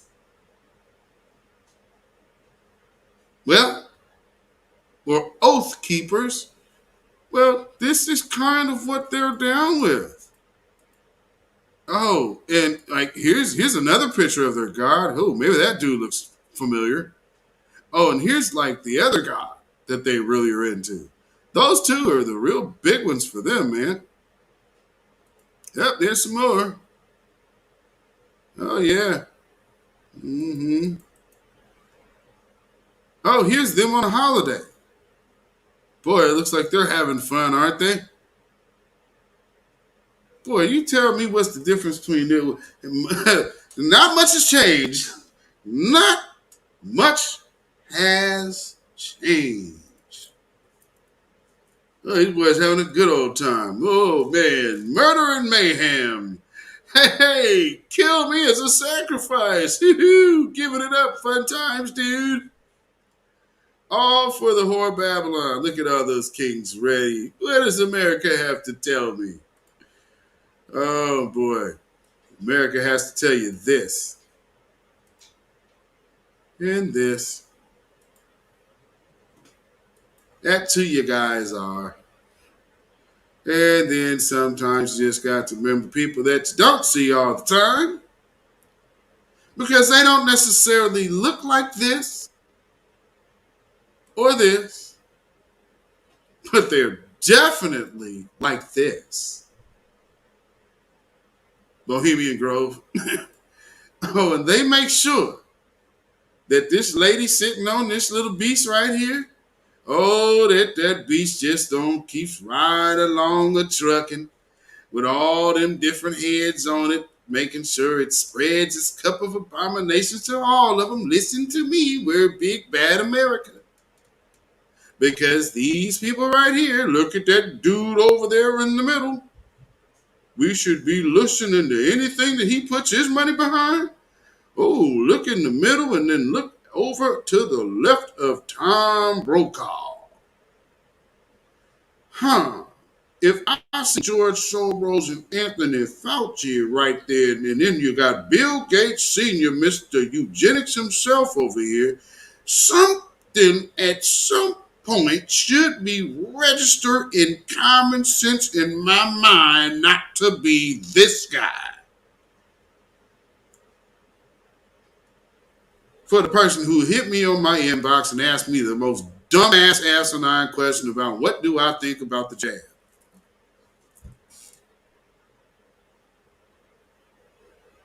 Okay, see, here's the thing. And this is why I restricted you in the first place off of my Instagram for even making comments like that. So you have to actually send me stupid shit like that in my inbox. Because I don't, number one, give any platform to a faceless human being. So you can either show your face to me. I don't give a crap if you show your face on the internet or not. But if you want to ever be on my platform, I better know who you are. If you want to speak on in my lane, then you come correct and respectful. And you most definitely never disrespect anyone else commenting in my thread that you don't know. But if you can't handle yourself like that, well, then I automatically assume you're white. But of course, you'll use the name of Hebrew, but you also don't know any of the things that come along with it. Then you'll mix this over here with it because you don't have any foundation. Again, makes me think that you're white. So, with that being said, I will answer a question like that here. What do I think about it? I've already demonstrated who Teva is, and I've shown the money of it, and I've shown the destruction of our company to the point to where activists has been sued and taken off the market. By the way, one of the first people online even talking about why isn't Big Pharma being sued? Again, I'll reiterate what I just said. Why isn't Big Pharma being sued? Yeah, I was asking, why isn't Big Pharma being sued? Now Big Pharma is being sued and things are being moved. You just watched earlier this week. Why are there no insurrection charges on these people?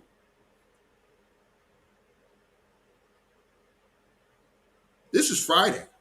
I made that what, Tuesday? Wednesday? Here we are. And you want me to think that these bobblehead pork chop preachers got some kind of You know they don't. You know they damn well don't. New Black Media has this on lock. This is the present, and this is the future, and this is the new. Because Babylon is falling. Babylon is falling. We gonna let it fall while we rise. Can you dig it? I appreciate everybody who called in this evening. I really appreciate it. Thank you, everybody who's hung out with me for these last few hours. I appreciate it. Yes, indeed. Of course, you can follow me on Instagram at beatzillapdx. You can follow me on Twitter at beatzillapdx. You can follow me on Facebook at beatzillapdx. And you can follow me on Patreon at beatzillapdx official. And of course, you can email me at ourrealtruth@gmail.com. That's ourrealtruth@gmail.com. And if you feel so inclined to put some money in the bucket by way of donation, you can do so at CashApp. $beatzillapdx. That is Cash App, $beatzillapdx. And of course, we also have the PayPal, which is Zilla Muzak. That is ZILLAMUZAK. All right. And of course, this is Friday, so we do the Beatzilla bounce outro. We came in with the Beatzilla West Coast, and of course on Fridays, Wednesday we leave and we come and go as we normally do. But Friday, I always like to leave with the bounce. We the New World Order, absolutely. Just looking second address is there.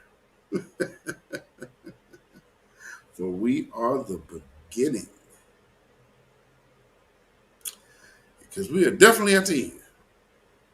We are ready to make it flip.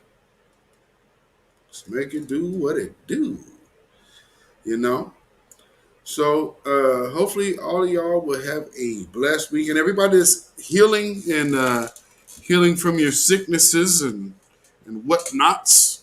Hopefully, I'm wishing y'all a good, safe, healthy weekend. Enjoy it. Because, everybody has, if you have to catch it, you got to catch it. That's cool. You can catch it, but take care of yourself, because I believe us black folks, we grew up in situations where we ain't never had the best medical care in the first place. So we know how to survive. We'll be all right. Don't let them start telling you that we the most affected in this. We survived Middle Passage. These people ended up eating each other. We ain't the same. Don't sit up here and take their fear, because their fear had nothing to do with how we will survive. Now put anybody else in our position and ask if they can do the same. There's nobody made like us that can do that. So actually, you know what I just said? Contrary to what you've been told about everybody being made equal, the only people who want you to believe that you are equal to anyone are the people who know they are no equal to you.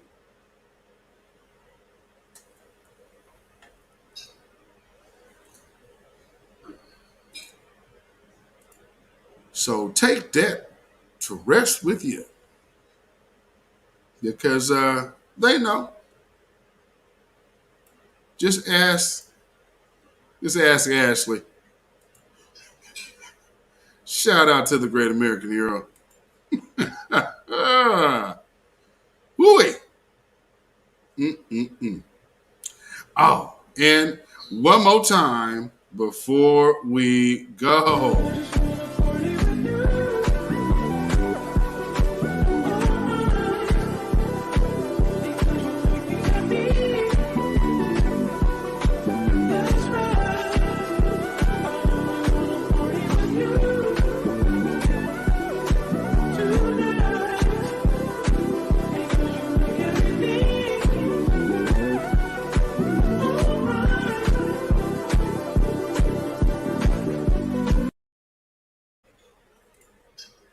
Hey, had to give the baby her shine one last time before we close out this broadcast. So shout out to that young lady. I think she is definitely going viral now with that. Whoever her parents are, that was like, oh, we got her, because she is so serious. Her look on her face, she is so serious. But before this becomes a trend, make sure this little baby get her little cash app broke off. Get her little college fund on her. She going viral. Make sure you all put some change on it. You feel me? So with that being said, family, y'all have a blessed weekend. Stay safe, stay vigilant, stay alive, and stay away from the devil. And if you have to encounter him, You wind back with that stone of truth and you knock out its brains. Shalom, y'all. When you know who Satan is, Yes, sir. you don't have to kill him. No. The stone of truth. See, that's what you throw. Right. Allah says, had we wished to take a pastime from before, surely we would have done it. Nay, we cast truth at falsehood till we knock out its brains. Every one of you that knows the truth, stand up and tell it from the mountaintop. Black people can't take it no more. So wherever you are on the job, in the factory, I don't care where you are.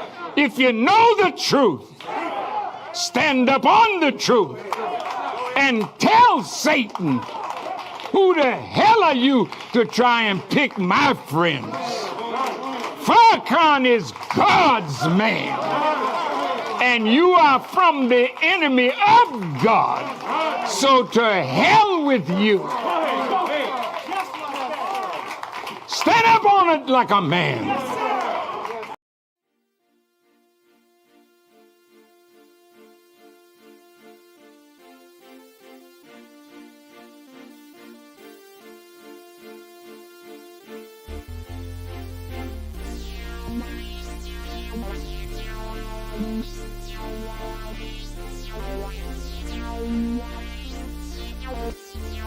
Thank you.